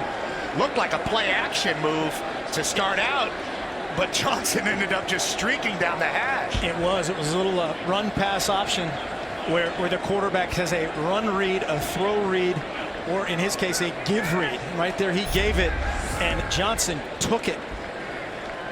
Great finish and a great move there on Chris Boyd, who we just chronicles making a great play.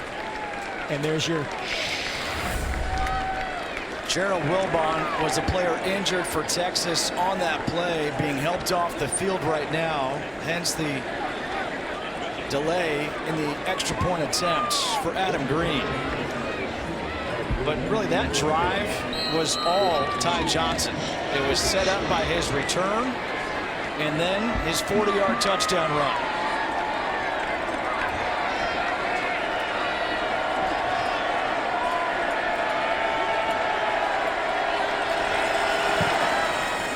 The extra point is good, but flags on the field.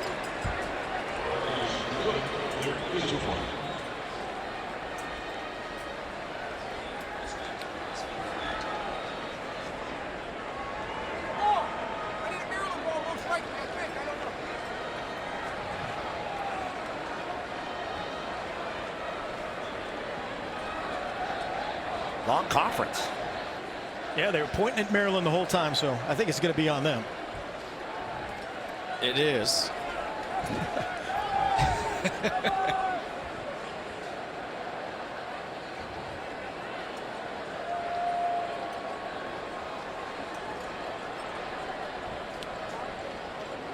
Ron Snodgrass, our referee.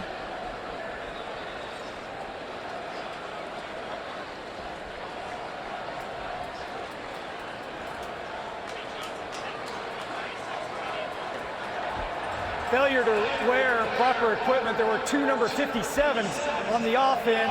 It's a 5-yard penalty. We'll replay the try. Only in college football. And darn those double numbers. Look at these two guys. 257s. That's a great poker hand, though. Look, 57, 75, 57. Right? That's one of the things that comes up so often. Special teams coordinators go crazy. Maryland has a ton of duplicate numbers, too. That's just like at SC right back in the day. There's like 8 number 7s and 12 number 1s. And 6 number 1s, Coach. Give us a break. So it's Green again.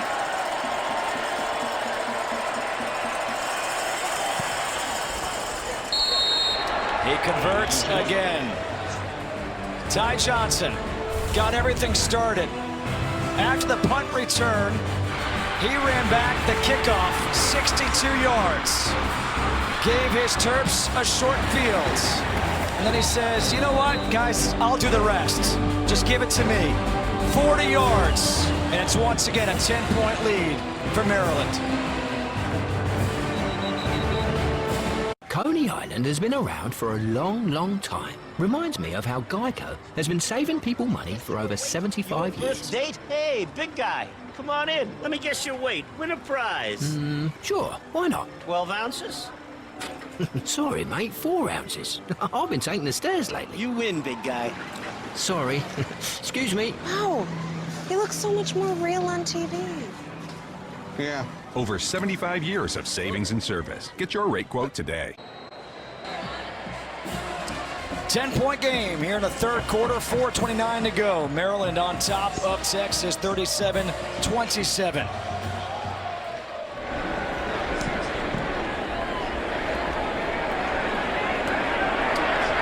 Duvernay on the return. Duvernay A good return by him. Up to the 34. This has been one of the crazier games I've ever seen special teams-wise. A blocked field goal for Maryland. That was returned for a touchdown by Antoine Brooks. A blocked field goal by Texas. That was returned for a touchdown by Holton Hill. Then the punt return for a touchdown. 91 yards by Reggie Hemphill-Maps. The next kickoff only goes 62 yards by Ty Johnson. And then, of course, Ty Johnson just took it in from 40 yards. It's been insane. Now, on first down, Buechele gets it to Hemphill-Maps, who's got a first down as he gets 12 yards. Now, maybe that stretches out some gaps a little bit by going horizontally. Texas has not run the ball well. They have nothing to fall back on in the run game. Only 23 rushes for 66 yards, 2.9 yards a carry. That's not good enough for Tom Herman's team. Play action. Buechele rolling out to his right, and he's going to throw this one away. Again, Maryland does a nice job of containing him. A three-man rush again. If you're Buechele, got to be a little more patient in the pocket and let that develop. He had time there. Kind of created his own pressure. How do you teach that? Well, you just got to rep it. You got to get bodies on him in practice. And a lot of times as a quarterback, that alarm clock goes off when it doesn't have to. He had no pass rush. Running around your tackle creates it. Warren goes out in motion. They swing it out to him. Warren across midfield, takes it up to the 48. Jermaine Carter, who we saw injured on a previous play earlier, with a tackle. That's a 6-yard pickup here for Warren. Type of forward lead they like to see from Chris Warren. Falling forward for you. Got Gerard Hurd in at quarterback. Yep, Wildcat. Hurd takes the snap. Hurd, he's got the first down as he gets around that edge. That is literally a big dimension for Texas, right? When Gerard Hurd gets in there, 6'3". He's listed at 205. He's a big 205. I'd say he's more closer to 220. And a great job replacing some more yardage for D'Onta Foreman, from D'Onta Foreman. Doak Walker Award winner last year. The pass to the sideline is complete. And that pass complete to Dorian Leonard. Josh Woods with a tackle, a 13-yard completion here for Texas. Back and forth we go.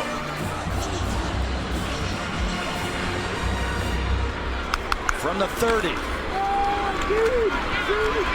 Kept by Buechele. Buechele able to break a tackle. Able to get by the tackle of Darnell Savage to pick up some extra yards. That's your play. 7. That's Coach Helfrich's play. He should have thrown it, right, Coach? Well, no, this is man free. So when it's a pull read, the free safety's the only guy left with a quarterback who's 20 yards downfield. So Buechele did a nice job there. What I like to see is put his right foot in the ground and go north. Second down and 3. Buechele rolling out again. He's going to run out of bounds as he was looking right at number 27, Bryce Brand. That was a nice job by Maryland to match the route off the run action. Buechele pulled it and came on the naked. They had a flat player. They had a guy fit the drag route coming across the field. And a good decision again by Buechele. Wildcat again. This is Humphrey. No, Jordan Humphrey. Diving inside the 5. And there's a player down for Maryland. Here's Humphrey. You're going to see just an overload following the tailback through the hole and does a good job making a cut to the outside. The Wildcat has been a bit of a discovery for the run game of Texas here in this drive of the third quarter. Absolutely. I'd like to be in that receiver meeting room of who gets to play quarterback next, right? Dial a quarterback. Trying to see who the player is down for Maryland. It's number 20, Antoine Richardson.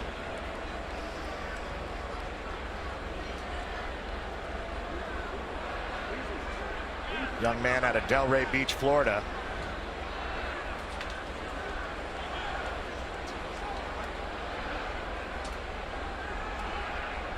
You talk about Delray Beach, Florida. DJ Durka doing a great job recruiting the DMV, you know, their local area, Delaware, Maryland, Virginia, and D.C., and then they spread all up and down the East Coast. They've done a great job there.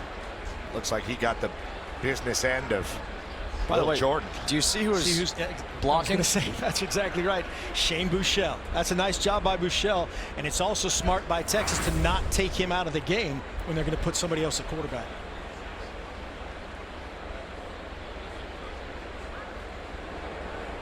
First and goal will be coming up here for Texas.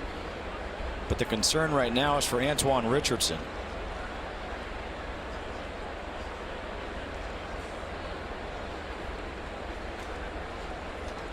Maryland leading by 10. Concern from everybody here in the stadium for the sophomore from Florida.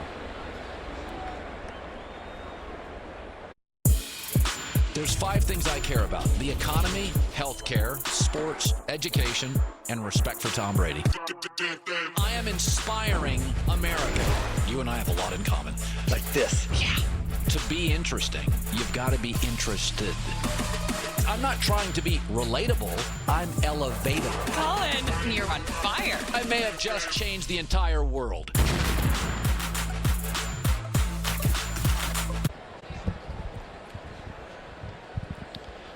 This is something you never want to see. They brought the cart out. They brought the stretcher out. Antoine Richardson, the sophomore, who made the tackle on little Jordan Humphrey, who's playing the Wildcat. The sophomore out of Delray Beach, Florida. He's been on the ground. The training staff has been tending to him since we went to break. They've unscrewed the face mask. In this situation, guys, obviously you take every precaution possible. That's how we do it now in college football. There's been a lot of attention paid, obviously, to head and neck injuries. And whenever somebody has anything like that, or as we used to say, gets their bell rung, it's taken much more seriously, obviously, because it needs to be than it was before. So every precaution is taken, and we just hope for the best. Exactly. Our hearts go out to Antoine Richardson. Hope he makes a full recovery. But like you said, Petros, these medical teams are so good. They take every precaution. This is a great place for, unfortunately, stuff happens in this sport. It is a great sport. Let's not make any mistake about that. A touch of class by Tom Herman, and some of the Texas players went over to wish him well. Jen, you're down there on the sideline. What are you seeing? Justin, it's a very somber moment as they strap Antoine Richardson onto the board here. It has truly shaken his teammates. A lot of them holding hands, saying prayers. His fellow defensive backs taking this very hard. Alicia Daniels right now in tears, just shaking his head. He can't believe it. So certainly this is affecting his teammates, and definitely thoughts and prayers are coming for Antoine Richardson from all around this field on both sidelines. We saw an injury earlier for one of his teammates, number 6, Jesse Anabona, who was unable to go the rest of this game.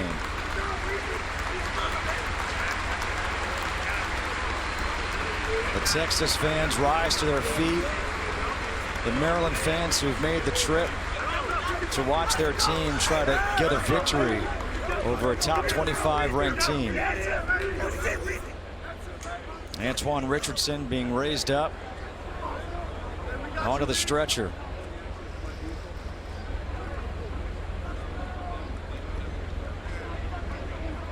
You know, I've always wondered, look, football is secondary, right? It's the health of the player. But everyone always knows the game goes on. As we see him put on to the cart.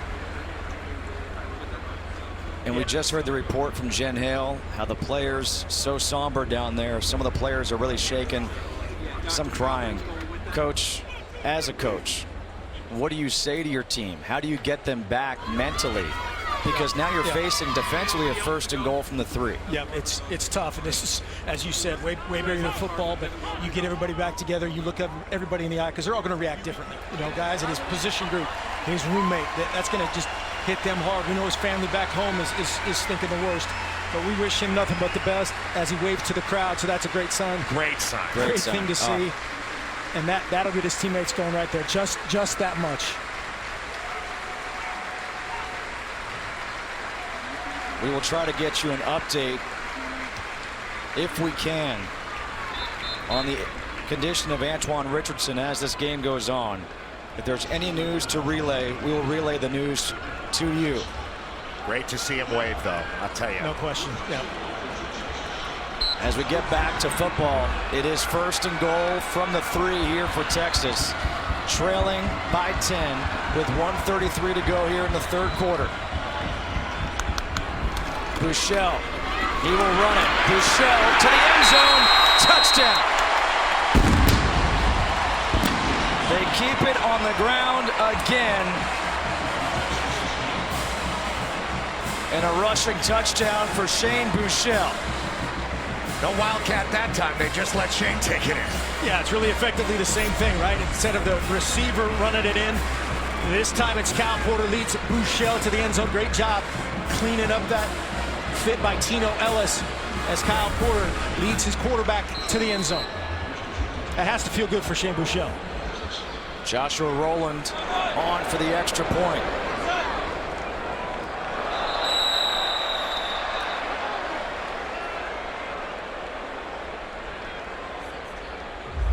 Offside. Defense. Number 7. Half the distance to the goal. We'll play the try. Still going to kick it, right, Coach? Yes, absolutely. Although right here. No, I'm kidding. There's Coach Orlando, Coach Herman, defensive coordinator, head coach for Texas. If you're Tom Herman, you're looking at him right now, needing a stop on this next drive. The extra point is good. 3-point game with 1:23 to go. They went a lot with the Wildcat on that drive. 36 rushing yards of the 66 yards on that drive.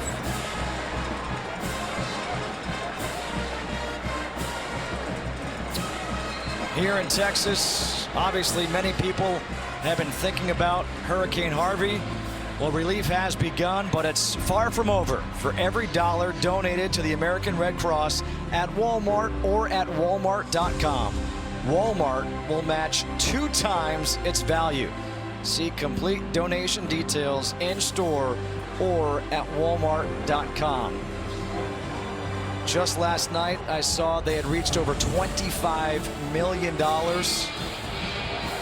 I mean, think about what has transpired. J.J. Watt, he's over $15 million. Just as Petro said earlier, in the worst of times, you see the best in people. Corby Meekins, the tight end coach from Texas, used to be a high school coach in Houston, recruited there for a long time. And the devastation there right now is indescribable. These are real people and real devastation, and now the inspirational recovery. Rowland kicking off. Jacobs from the 5. And Jacobs gets tackled at the 24. Let's go to LA for a game break and check in with Sam Farber. Your defending national champions, the Clemson Tigers, starting 2017 strong. Travis Etienne, the 7th different Tiger to score today. Number 5, Clemson crushing Kent State in the 4th quarter, 56-3. Well, it's a blowout there. It's a close one here, just a 3-point ball game. As Maryland takes over at the 24-yard line. Lorenzo Harrison in the backfield. Pigram, play action. Taking the shot, down the sideline. Caught! by DJ Moore. Holton Hill on the coverage. It looked like Holton Hill got away with a pass interference, and it didn't even matter. Hill was all over him, but before that ball really got there, DJ Moore, like a savvy vet, created some good separation with a bit of a straight arm, and then Hill had to catch up. Absolutely. Great ball, giving him a chance, and then a little post-up move to make the catch. 46-yard completion. Now on the ground, the handoff to Harrison. You'll see DJ Moore adjust again off that play action, which has been so productive for Maryland. Watch his right hip and just post up as Holton Hill takes him to the ground and really interferes with him.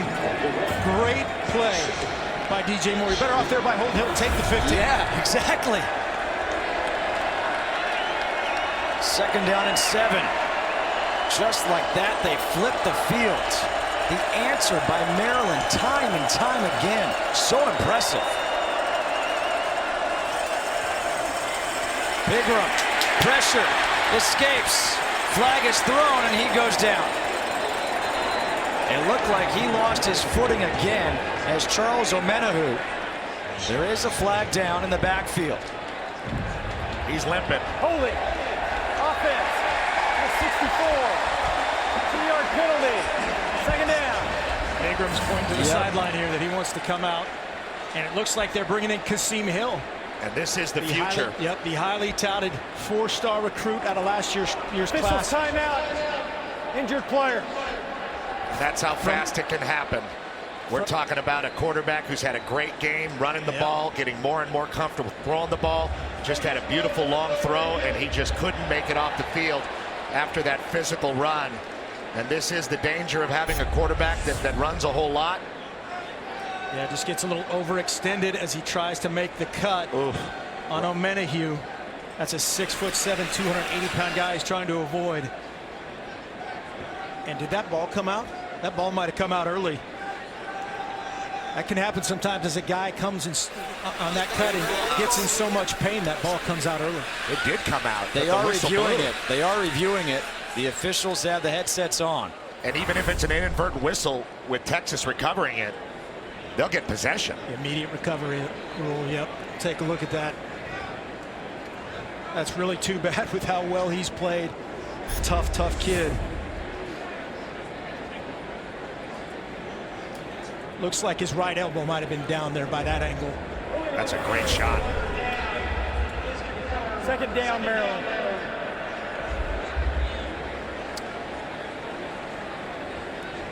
Let's go to LA and bring in a couple of guys. Yes, that's right, a couple of guys. Our rules experts, Mike Pereira, and one of our new members of the Fox football team, former senior VP of officiating at the NFL, Dean Blandino. And guys, just want to get your thoughts on what we just saw in the ruling.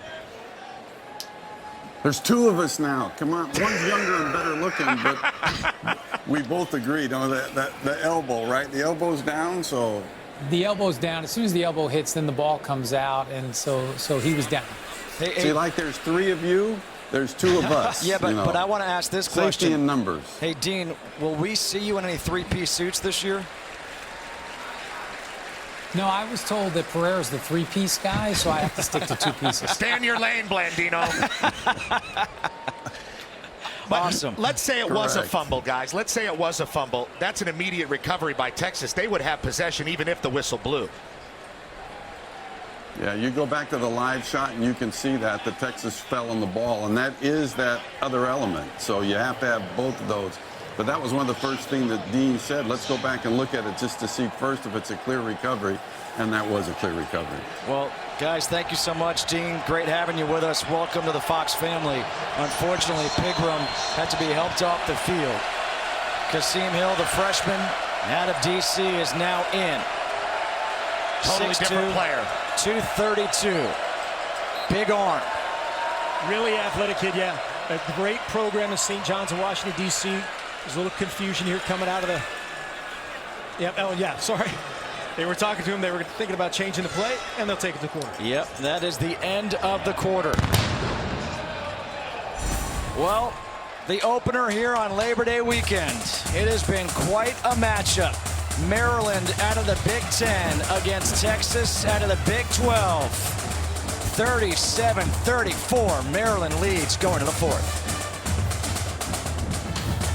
When do we fight? The Gifted, Monday, October 2nd on Fox.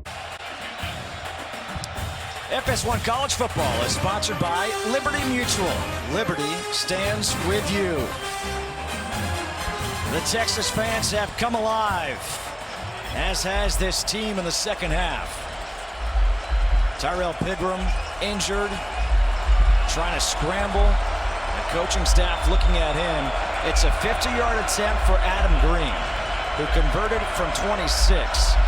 Texas has put Brandon Jones in the back of the end zone.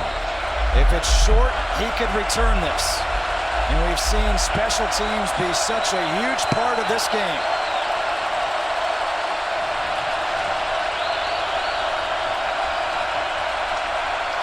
From 50. The kick, no good.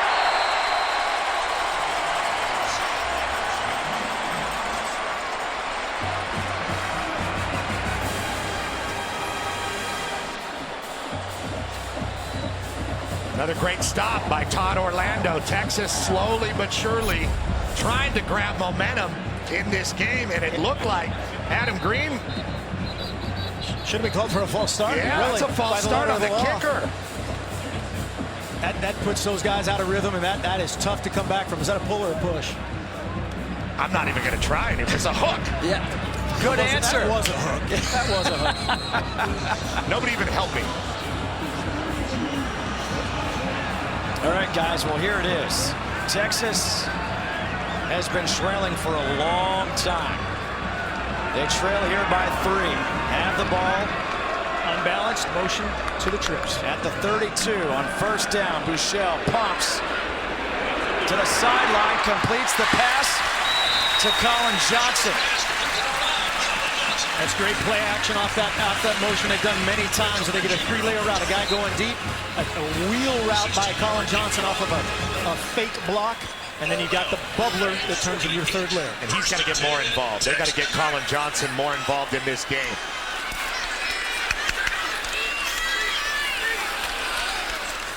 Hand off to Porter. Able to fall forward to midfield. Gets a couple yards. That's also a nice adjustment by Maryland off that fly sweep as the receiver goes in motion. They've been playing a ton of man free where there's no flat defender left. That time they stayed in zone so that he could fit the run and keep it into a longer second down situation. Porter goes in motion, empty backfield. 2nd and 8. Buechele over the middle. Good hands by Amante Foreman. Foreman had a touchdown earlier. Amante Foreman led the team with 34 receptions last year. Been successful with the Buechele run, or whoever was at tailback run, and here it is again. On 3rd and 2, Buechele gets pulled down.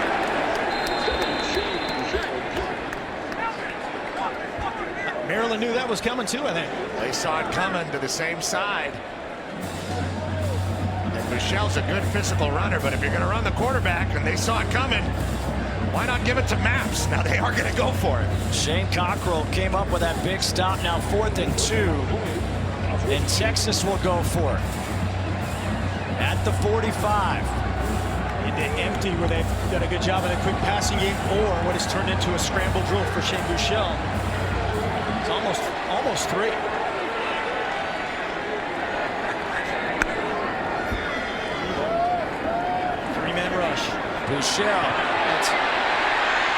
Buechele in trouble, and he goes down. That is so good by that secondary. Great job again by Andy Boo. 3-man rush. I thought they got away with a tackle down as a whole. Great turn. Tyran Hunt able to bring him down. And a great job by the Maryland defense as they get the ball back up by 3. Cardinals, Giants, today at 3:30 Eastern on FS1. FS1 College Football is sponsored by Dave & Buster's. Eat, drink, play, watch. Only at Dave & Buster's. Back here on the campus At the University of Texas, Tom Herman in his debut as the head coach of the Longhorns, trailing by 3 to the Maryland Terrapins. Just went for it on 4th down, did not convert. And now it's up to his defense once again. Now facing the true freshman quarterback, Kasim Hill, who is in for the injured Tyrell Pigram. Lorenzo Harrison in the backfield.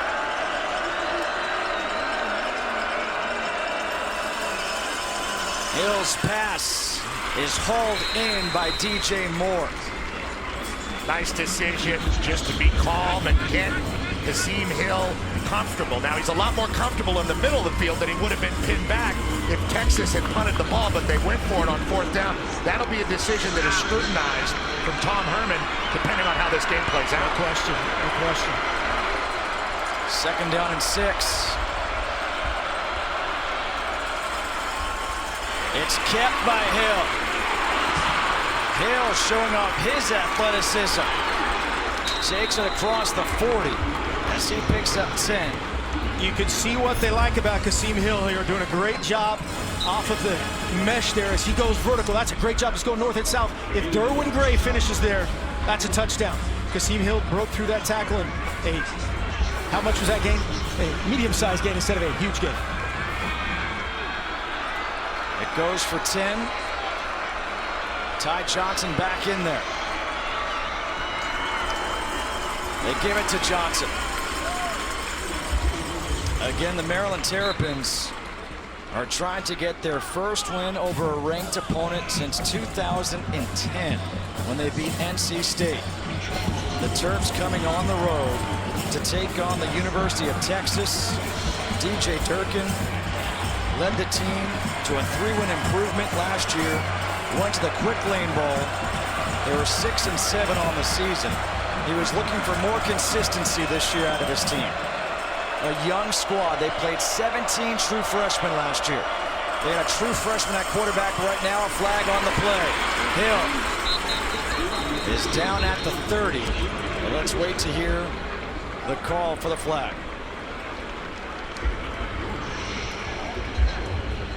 Yeah, hit motion there. I think it's going to end up being an illegal shift, and that's really illegal tough. Shift. 2 players in motion. Offense.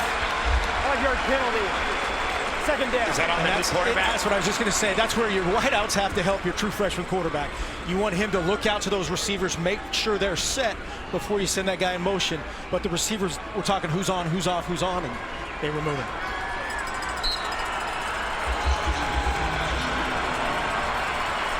233 rushing yards for Maryland compared to 98 for Texas. We talked about it in the open, Pete.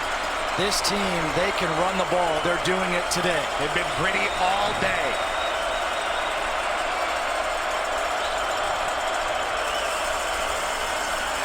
Hill. That gap was closing. Able to get back to the line of scrimmage. Malik Jefferson and Anthony Wheeler, the linebackers, combined to bring him down. Nice job by Todd Orlando, changing up the look, giving that true freshman something different on every play. And to his credit, he didn't panic. Put 2 hands on the ball, get north, and again, that's not the worst sack he'll ever take. You take a throwaway or a sack, basically the line of scrimmage. 3rd and 14 here for Maryland. Again, they're just 1 of 8 on 3rd downs. Missed on their last 5 3rd downs. Jacobs in motion. Great delay. Another exotic look by Todd Orlando. Kasim's breaking it down. His signal to his wideout. Didn't see the play. Offense. 5-yard penalty. 3rd down. I mean, you could not put a freshman in a tougher position in his career to start taking snaps for a football team. I know Kasim Hill is the future of Maryland, and I know he's been through a lot of wars as a young high school player, but in this setting, what a tall order for this young man, and it's showing. 3rd and 19, they're making noise.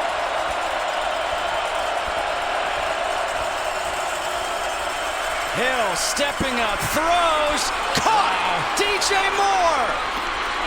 Moore still on his feet inside the 10. How about that for for a true freshman. 40-yard completion. Petros, there's your answer.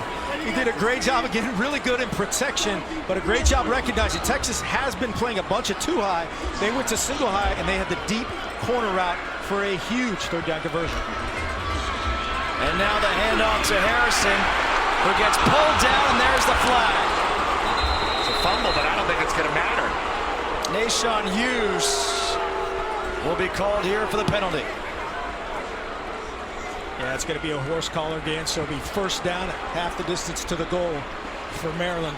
Hey, I said it was a tall order for Kasim Hill. I didn't say he couldn't fill the order. Yeah, it was Kareem. It wasn't Manu. Horse collar tackle. Defense. Number 40. Half the distance to the goal. Automatic first down.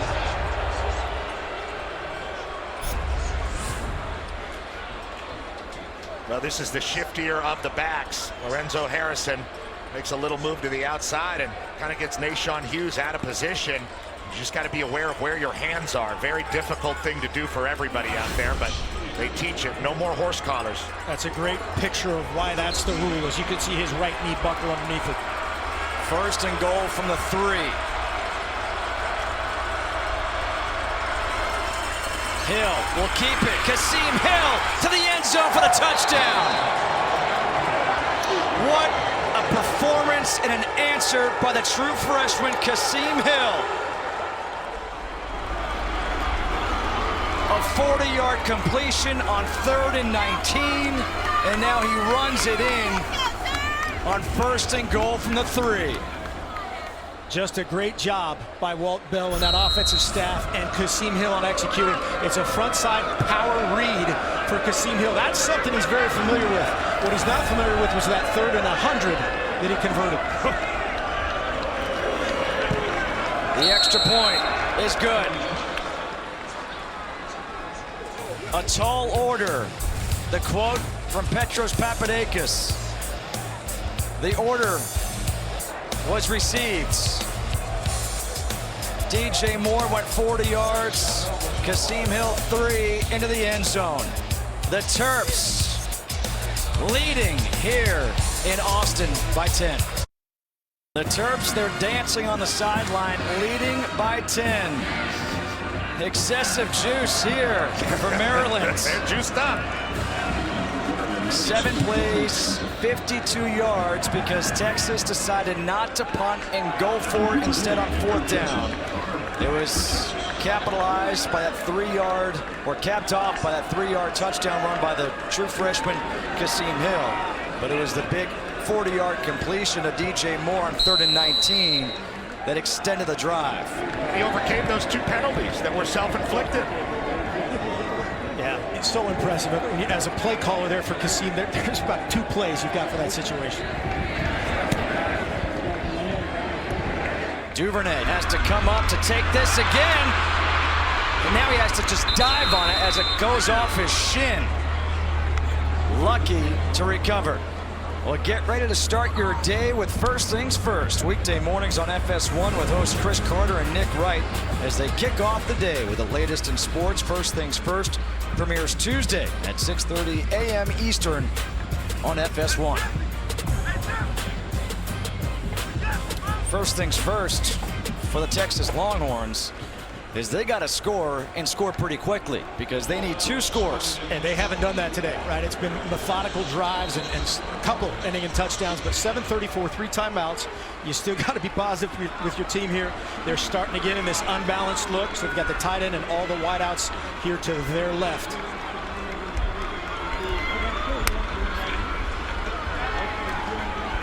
Buechele throws nearly picked off. That would have gone to the house by Jermaine Carter. Oh, wow, was that dangerous. They have ended the game. Yeah, their vocal leader would have been very vocal on that one. Just a little bit late there by Buechele. And wow, Jermaine Carter could have sealed this one. Trying to find Colin Johnson to get in the flat. And look who was putting pressure. Antoine Brooks again. This guy's been all over the field. Buechele has had trouble with him all day. And he forced that throw a little off.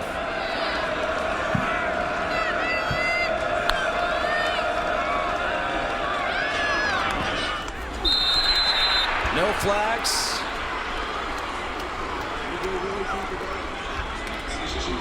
Garrett Gray, the intended receiver. Melvin Cain was out there. Yeah, Melvin Cain doing a nice job there. Both sides getting width, both those plays. Texas to try to get the ball out in the flat, probably get some yardage, get out of bounds. Maryland knows that, so they're defending that area.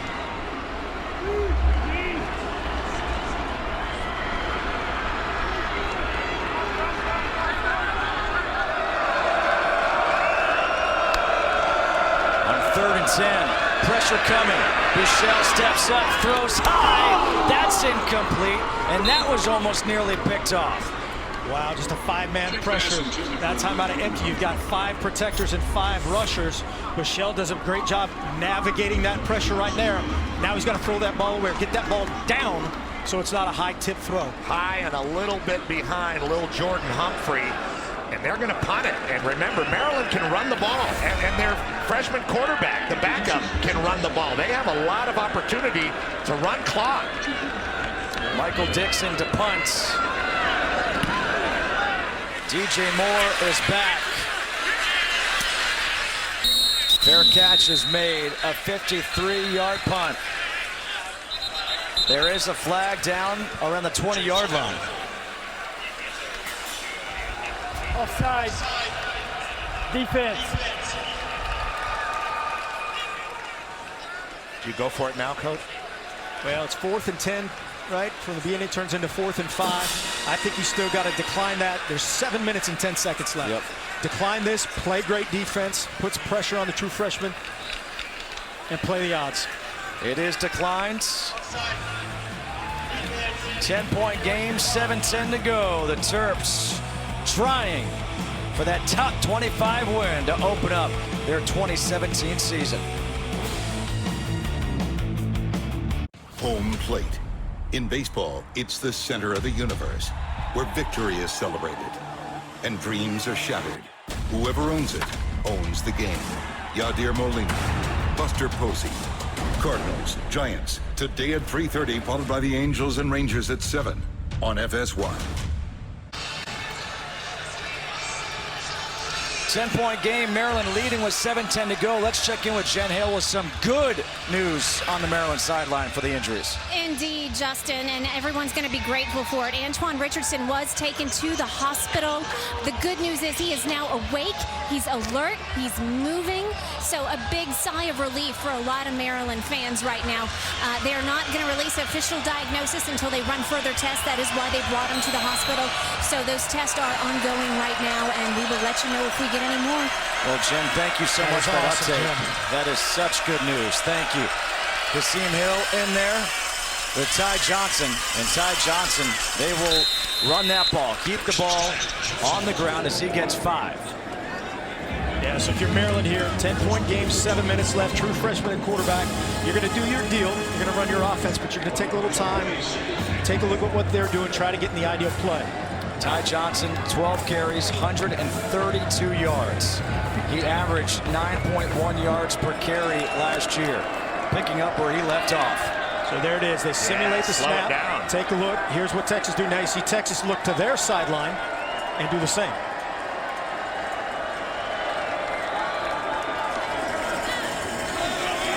Johnson trying to get outside. He does.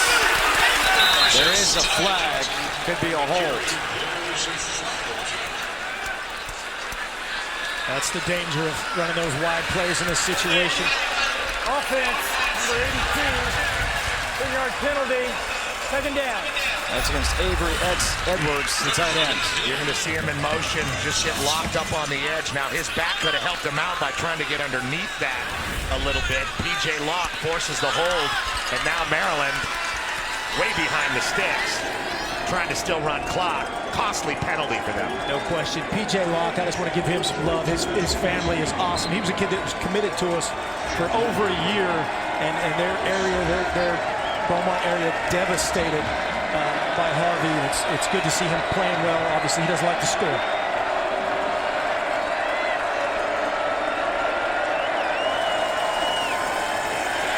Hill, pressure, and Hill gets sacked.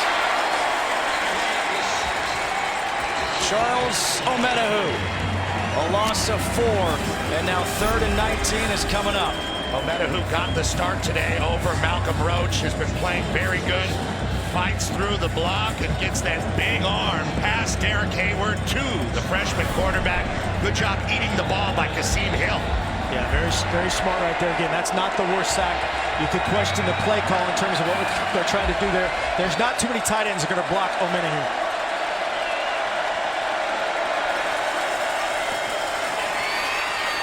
Harrison gets the carry, gets that clock rolling.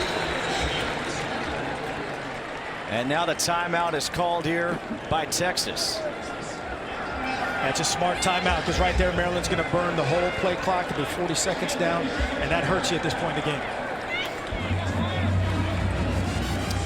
Coming up, it's a Major League Baseball doubleheader on FS1. Yadier Molina and the Cardinals battle Buster Posey and the Giants. And then it's the Angels and the Rangers at 7 right here on FS1.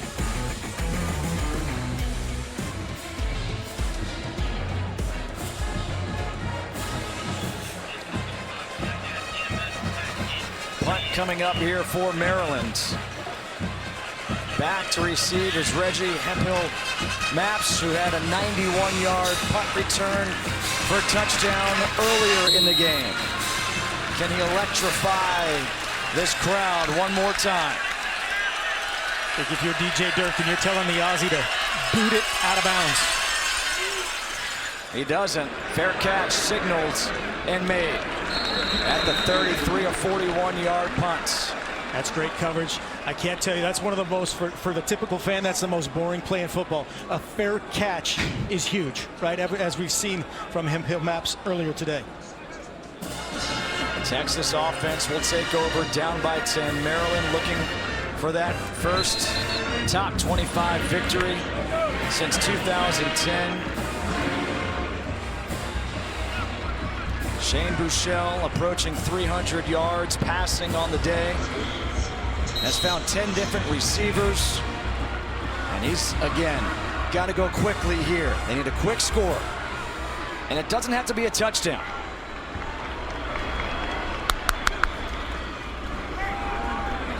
Buechele towards the sideline. Completes the pass to his tight end, Garrett Gray. Now he's a tight end, but a converted receiver. Still trying to figure it out in the run game, but he's been a pretty good outlet for Buechele all day.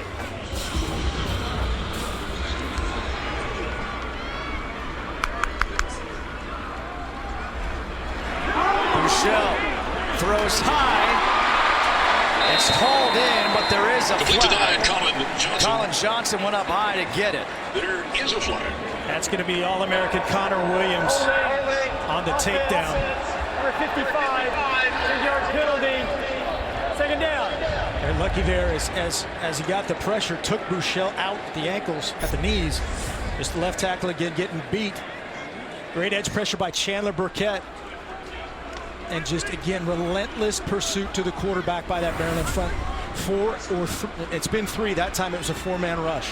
Williams does not give up much. That is a very rare occurrence for one of the best offensive linemen in the country, Connor Williams. Over 100 yards of penalties for Texas on the day. A couple of them costing them points. Down the sideline, incomplete. Intended for Colin Johnson. Texas kind of going back to last year with that play, just trying to throw it up for the big guy and see if he can make a play and exploit some of that physical mismatch that Texas looked to enjoy during warm-ups. Exactly. But it's not there. That was a great job by Josh Woods with a free safety there. Shane Buechele got away with it because it was out of bounds, but a little too much air on that ball. 3rd and 14.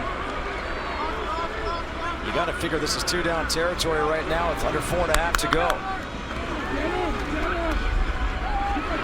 Buechele with time, plenty of time, throws dangerously, nearly picked off by Josh Woods. Josh Woods and Darnell Savage combined for great coverage there. That ball's in the air for a long time if you're Shane Buechele as he tries to fit it into Hemphill Maps. So really right now, if you're thinking about it, this is the game, right? Because you've got 4:20 to go. If you don't convert, Maryland takes over at the 29-yard line. Yeah, you can almost bleed it out at that point.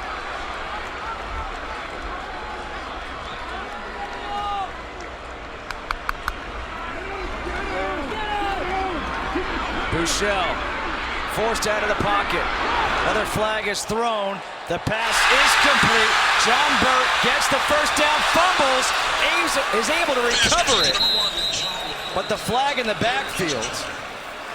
And is this one coming back? Looks like it. Just another hold. This rush for Maryland. Holding. Offense. Yeah, I can't say enough about how... 10-yard penalty. That's Connor Williams again. Yeah, can't say enough about how hard they're playing up front. Just relentless. That was the big matchup we talked about coming into this thing, was Texas's experienced offensive line and how they do. And right there again, the All-American left tackle on Savon Walker. And that's going to bring back what would have been an incredible fourth down conversion. And a great job by John Burt to get back on that football, because if that's a fumble and Maryland recovers, Texas doesn't have a chance on this long fourth down. But this is a very unmanageable down, Coach. What do you call it here? I see with that fidget spinner, it's kind of like that's what you do with the play card. Try to send somebody, and in this look, they're going to try to get somebody in a hole shot right between the corner and safety to the perimeter, or somebody right down the pipe. 4th and 24, flag is thrown again. Buechele throws and it's picked up. Darnell Savage. Savage racing to the corner of the end zone. Touchdown, there are flags on the field. This one might be coming back. Looks like they got Jermaine Carter, the Mike backer, jumping offside. And that is another huge break for Texas here as they try to hang on to some chance. Fourth down after fourth down after fourth down.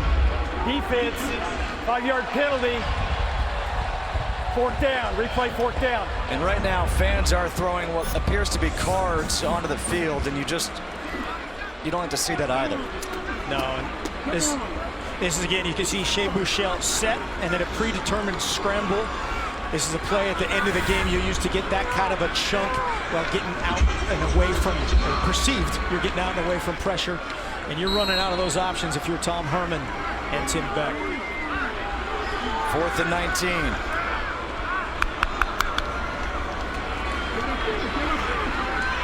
Buechele down the field. No flags. The fans wanted it. Little Jordan Humphrey, the intended receiver. And the fans not happy with what has transpired here today at Texas Memorial Stadium. Desperate play, double coverage. Yeah, just got to give somebody a chance there. Get little Jordan up to go make a chance on the ball.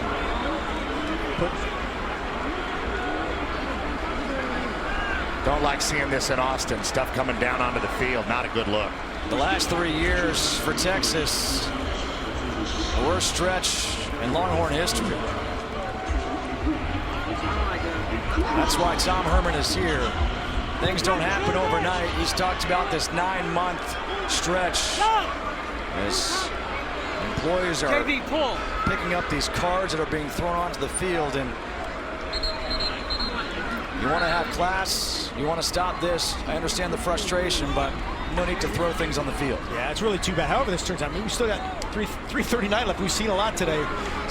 There's been stranger things happening. Hey, you're talking to a guy that, you know, our first game at Oregon for Chip Kelly was the infamous Boise State and then LeGarrette Blunt fallout after a devastating loss, and that program, you know, persevered and went on to great success. And so, like you said, it's not going to happen overnight. This will be devastating if it does turn out this way, just for the immediate buy-in of those guys that are on the periphery. Harrison, you got to imagine they'll keep it on the ground. The rest of the way, will the Terps. Maryland, a team, again, 6-7 last year, went to a bowl game, come here to Austin, Texas. It's a Texas Memorial Stadium. Everybody thought number 23 Texas, the Longhorns will win. Well, DJ Durkin and his staff done a great job preparing their team for this game. Never defeated a ranked opponent in a season opener. Haven't defeated a ranked opponent since 2010. Wow. And all those Terp fans back in Maryland and across the country watching, loving this, as this team is showing fight. Abby Bortnick-Kopstein battling breast cancer. She, a Maryland Terrapin, showing her fight, watching this game, loving every minute of it. Well, you know what they say, College Park is always ready to party. and tonight, they're going to party. There's no doubt about it. And for Texas, in the Tom Herman situation, you see some Maryland fans that have made it out here to Austin. Tom Herman, he wants his team to overcome adversity. This is some real adversity to overcome coming out like this in the first game. They got a long way to go. 3rd and 1 coming up. We got to find out what's going on in other parts of Big 12 country. Let's go to a game break in LA and check in with Sam Farber. Yeah, they're just underway over on Fox number 7, Oklahoma, with new head coach Lincoln Riley hosting Texas El Paso, and that's Rodney Anderson taking it in from 2 yards out. 7-0 early in the first in favor of the Sooners.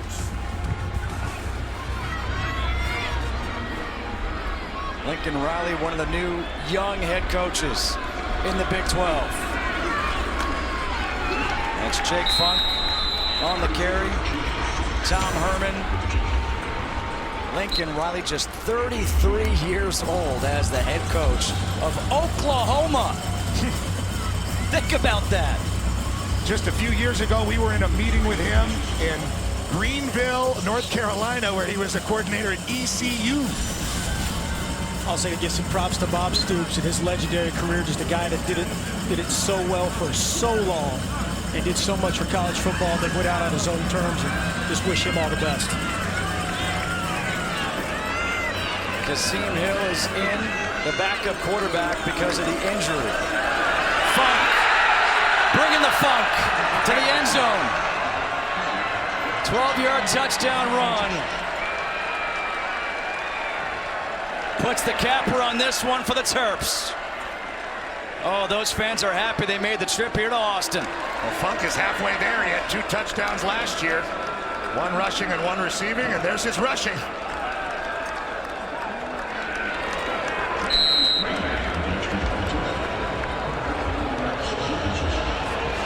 Coach Durkin does not want his players engaging the fans at all. Want to get out of here clean. Exactly. This could be a costly loss in terms of some of their injuries, and you don't want to, do something stupid to hurt your team next week. Great job here by Jake Funk. This is the play they've run all day. This split zone in the football world. See somebody come across and seal the backside. Vertical cut, cuts it back. Touchdown, Funk. Man, did he shake Brandon Jones. Hey, guys, we talked so much coming in, everybody did, about this being the new era for Texas and Tom Herman. But I have been so impressed by Maryland. Think about how this game started. The big hit on the kickoff. The pick 6 on the first series. And Maryland answers. And on their second series, it was an 8-yard run by Pigram that all of a sudden gave them some confidence. And every time that Texas has kind of scored, they've answered right back. They've showed incredible character here in this game. Very impressive, very impressive. They've done so well at the line of scrimmage. Overcoming all the other stuff in the special teams game. At the line of scrimmage is where they won this football game. And Coach Durkin, will say it, and his fans probably circled this in the L column. They have a tough schedule coming up, and this is you're playing with house money at this point. For Texas.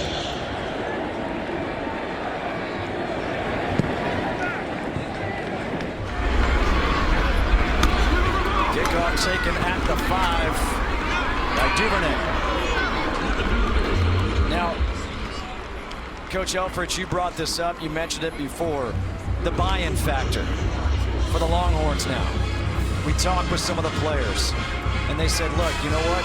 When you struggle like we've struggled the past few years, it's not tough to buy in. But there has been a change of culture. This attention to detail by Tom Herman and the staff. Every player is carrying around a water bottle. Accountability. After you lose a game like this, how does that affect that buy-in? Well, especially how they lost it. That's where, again, when you talk about those guys on the perimeter, guys that maybe had one foot, quote-unquote, in, Those are the guys that will be, see, I told you so, you know, the water bottle's a gimmick. But what Coach Herman and his entire staff will do is they'll go back and they'll look at, hey, if we have a guy in the A-gap, that's no gain. If we don't, it's a touchdown. That's very simple. That's base discipline football. And in a loss, it's a lot more painful.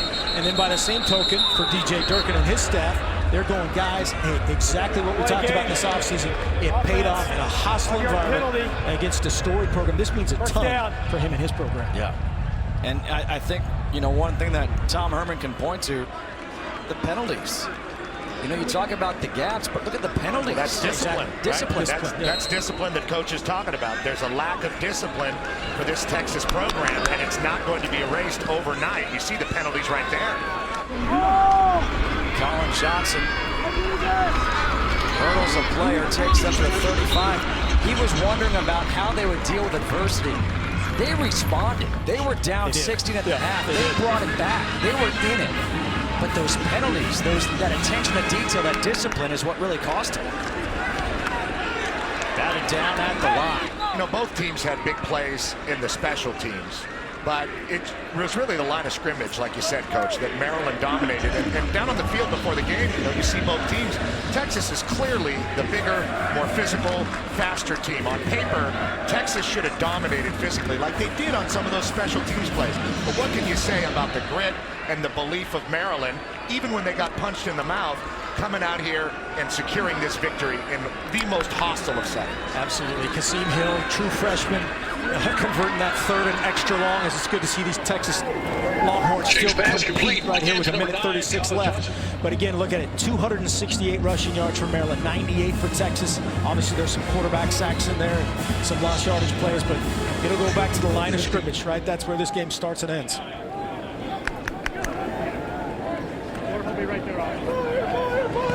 Michelle on the sidelines, threads the needle to Pass complete to number 3, Uh-oh. Alontae Foreman.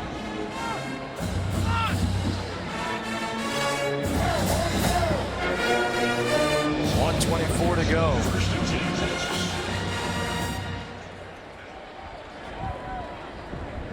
Texas moving the ball pretty well here. A little bit too late.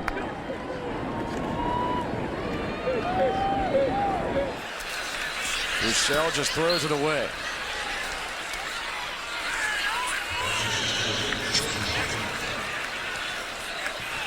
Maryland went to a bowl game last year, became bowl eligible. They lost against Boston College, but is it fair to say that this could be a program-defining win on the road, a top 25 victory here in Austin? Well, it's Durkin's signature victory. There's no doubt about it. So far in his career at Maryland, it's a big deal. And I think Tom Herman, like I was saying, you know, Texas is moving the ball okay. He wants to see his guys continue to compete. You know, this is Tom Herman was not hired to be the head coach at the University of Texas to beat Maryland in game 1. I mean, he was, but he's here to change this program. He's here to get them back on the right track. They believe he's the right guy to do it. And for all practical purposes, it seems like he is. This performance is a teaching moment for him. And if they do things right, they'll look back on this game maybe as a turning point in his future as a head coach. But I think he wants to see these guys continue to compete on this final drive and see if they can do something so they can have something to go on. Yeah, absolutely. Every one of these plays matters. Every single play matters. Every reaction matters, whether it's high or low. And certainly tonight, tomorrow, as they digest this and do whatever they do with it afterward. They've got to move on, and he is a fantastic coach. And today we need to celebrate DJ Durkin as much as we've talked about Tom Herman. Touchdown here for the Longhorns, not giving up. The touchdown for Colin Johnson, 32 yards. Colin Johnson, Shane Buechele, best friends. Johnson, 7 catches, 125 yards. Good protection again. Connor Williams locks him down that time. Buechele has plenty of time, resets all the way across the field with his eyes into the end zone for the Horns.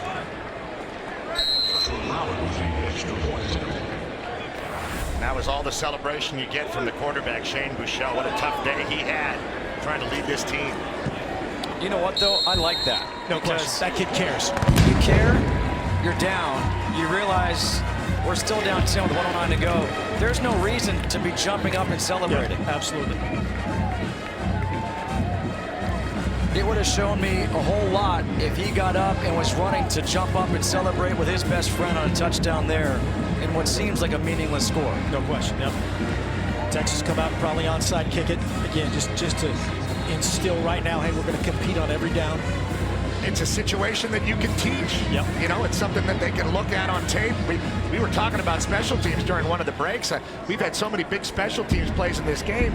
That's really one of the things you have a hard time practicing live in camp. It is, with the tackling limitations and the contact limitations and the ability for whichever team, Texas, to replicate Maryland's speed at particular spots or how they're going to rush on PAT field goal.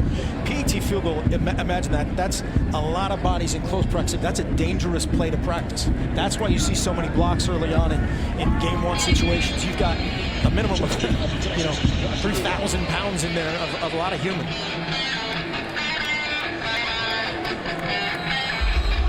Try for the onside kick here.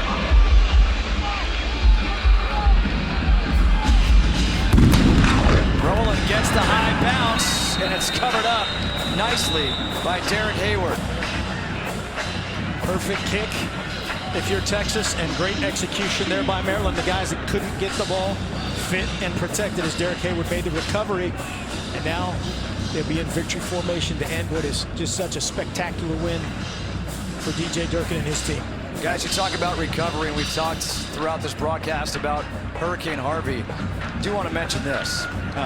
We spoke with Tom Herman about his team, and he said that every one of his players, every one of his coaches, they get scholarship checks, and every one of them is donating money to a fund, and that both Tom Herman and Michael Huff, they're going to match it, and they're going to give that money to an organization to help out the recovery efforts. That's awesome. Just a great gesture by Texas. Obviously, again, another thing that's positive on what has been otherwise a very, very tough day. Obviously, today, as you said, has been a tough day, but it's been a tough week all week in Texas. This is one of the toughest walks right here if you're a head football coach. Walking from midfield, you're going to go out and shake DJ Durkin's hand and give him total credit. When you walk to that locker room, you've got to come up with how you're going to address your program and the direction from here in that little 60-yard distance. The producer of today's game is Eric Billigmeyer, the director, Renardo Lowe, the associate director, Brian Biederman, broadcast associate, Justin Tolbert, Wyatt Kalb, our computer statistician, Scott Lightman, up in the booth, Ken Trevor, our spotter. Our TD is Michael Lang, leading technical team, Mark Alzheimer, and the Terrapins.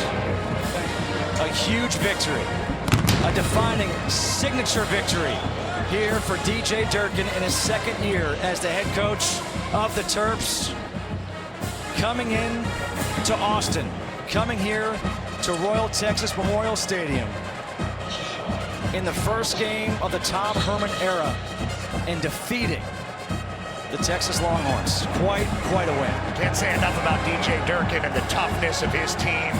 Out-physicaled on paper, not on the field. Yeah, it's just an amazing scene right here as Maryland goes over and celebrates with their fans. And you look at the Texas fans that are here, that are still here, it's kind of stunned disbelief. You know, this isn't how they drew it up for the beginning of the Tom Herman era. But again, congratulations to Coach Durkin. Fantastic win. It is just the beginning for these two teams of this 2017 season.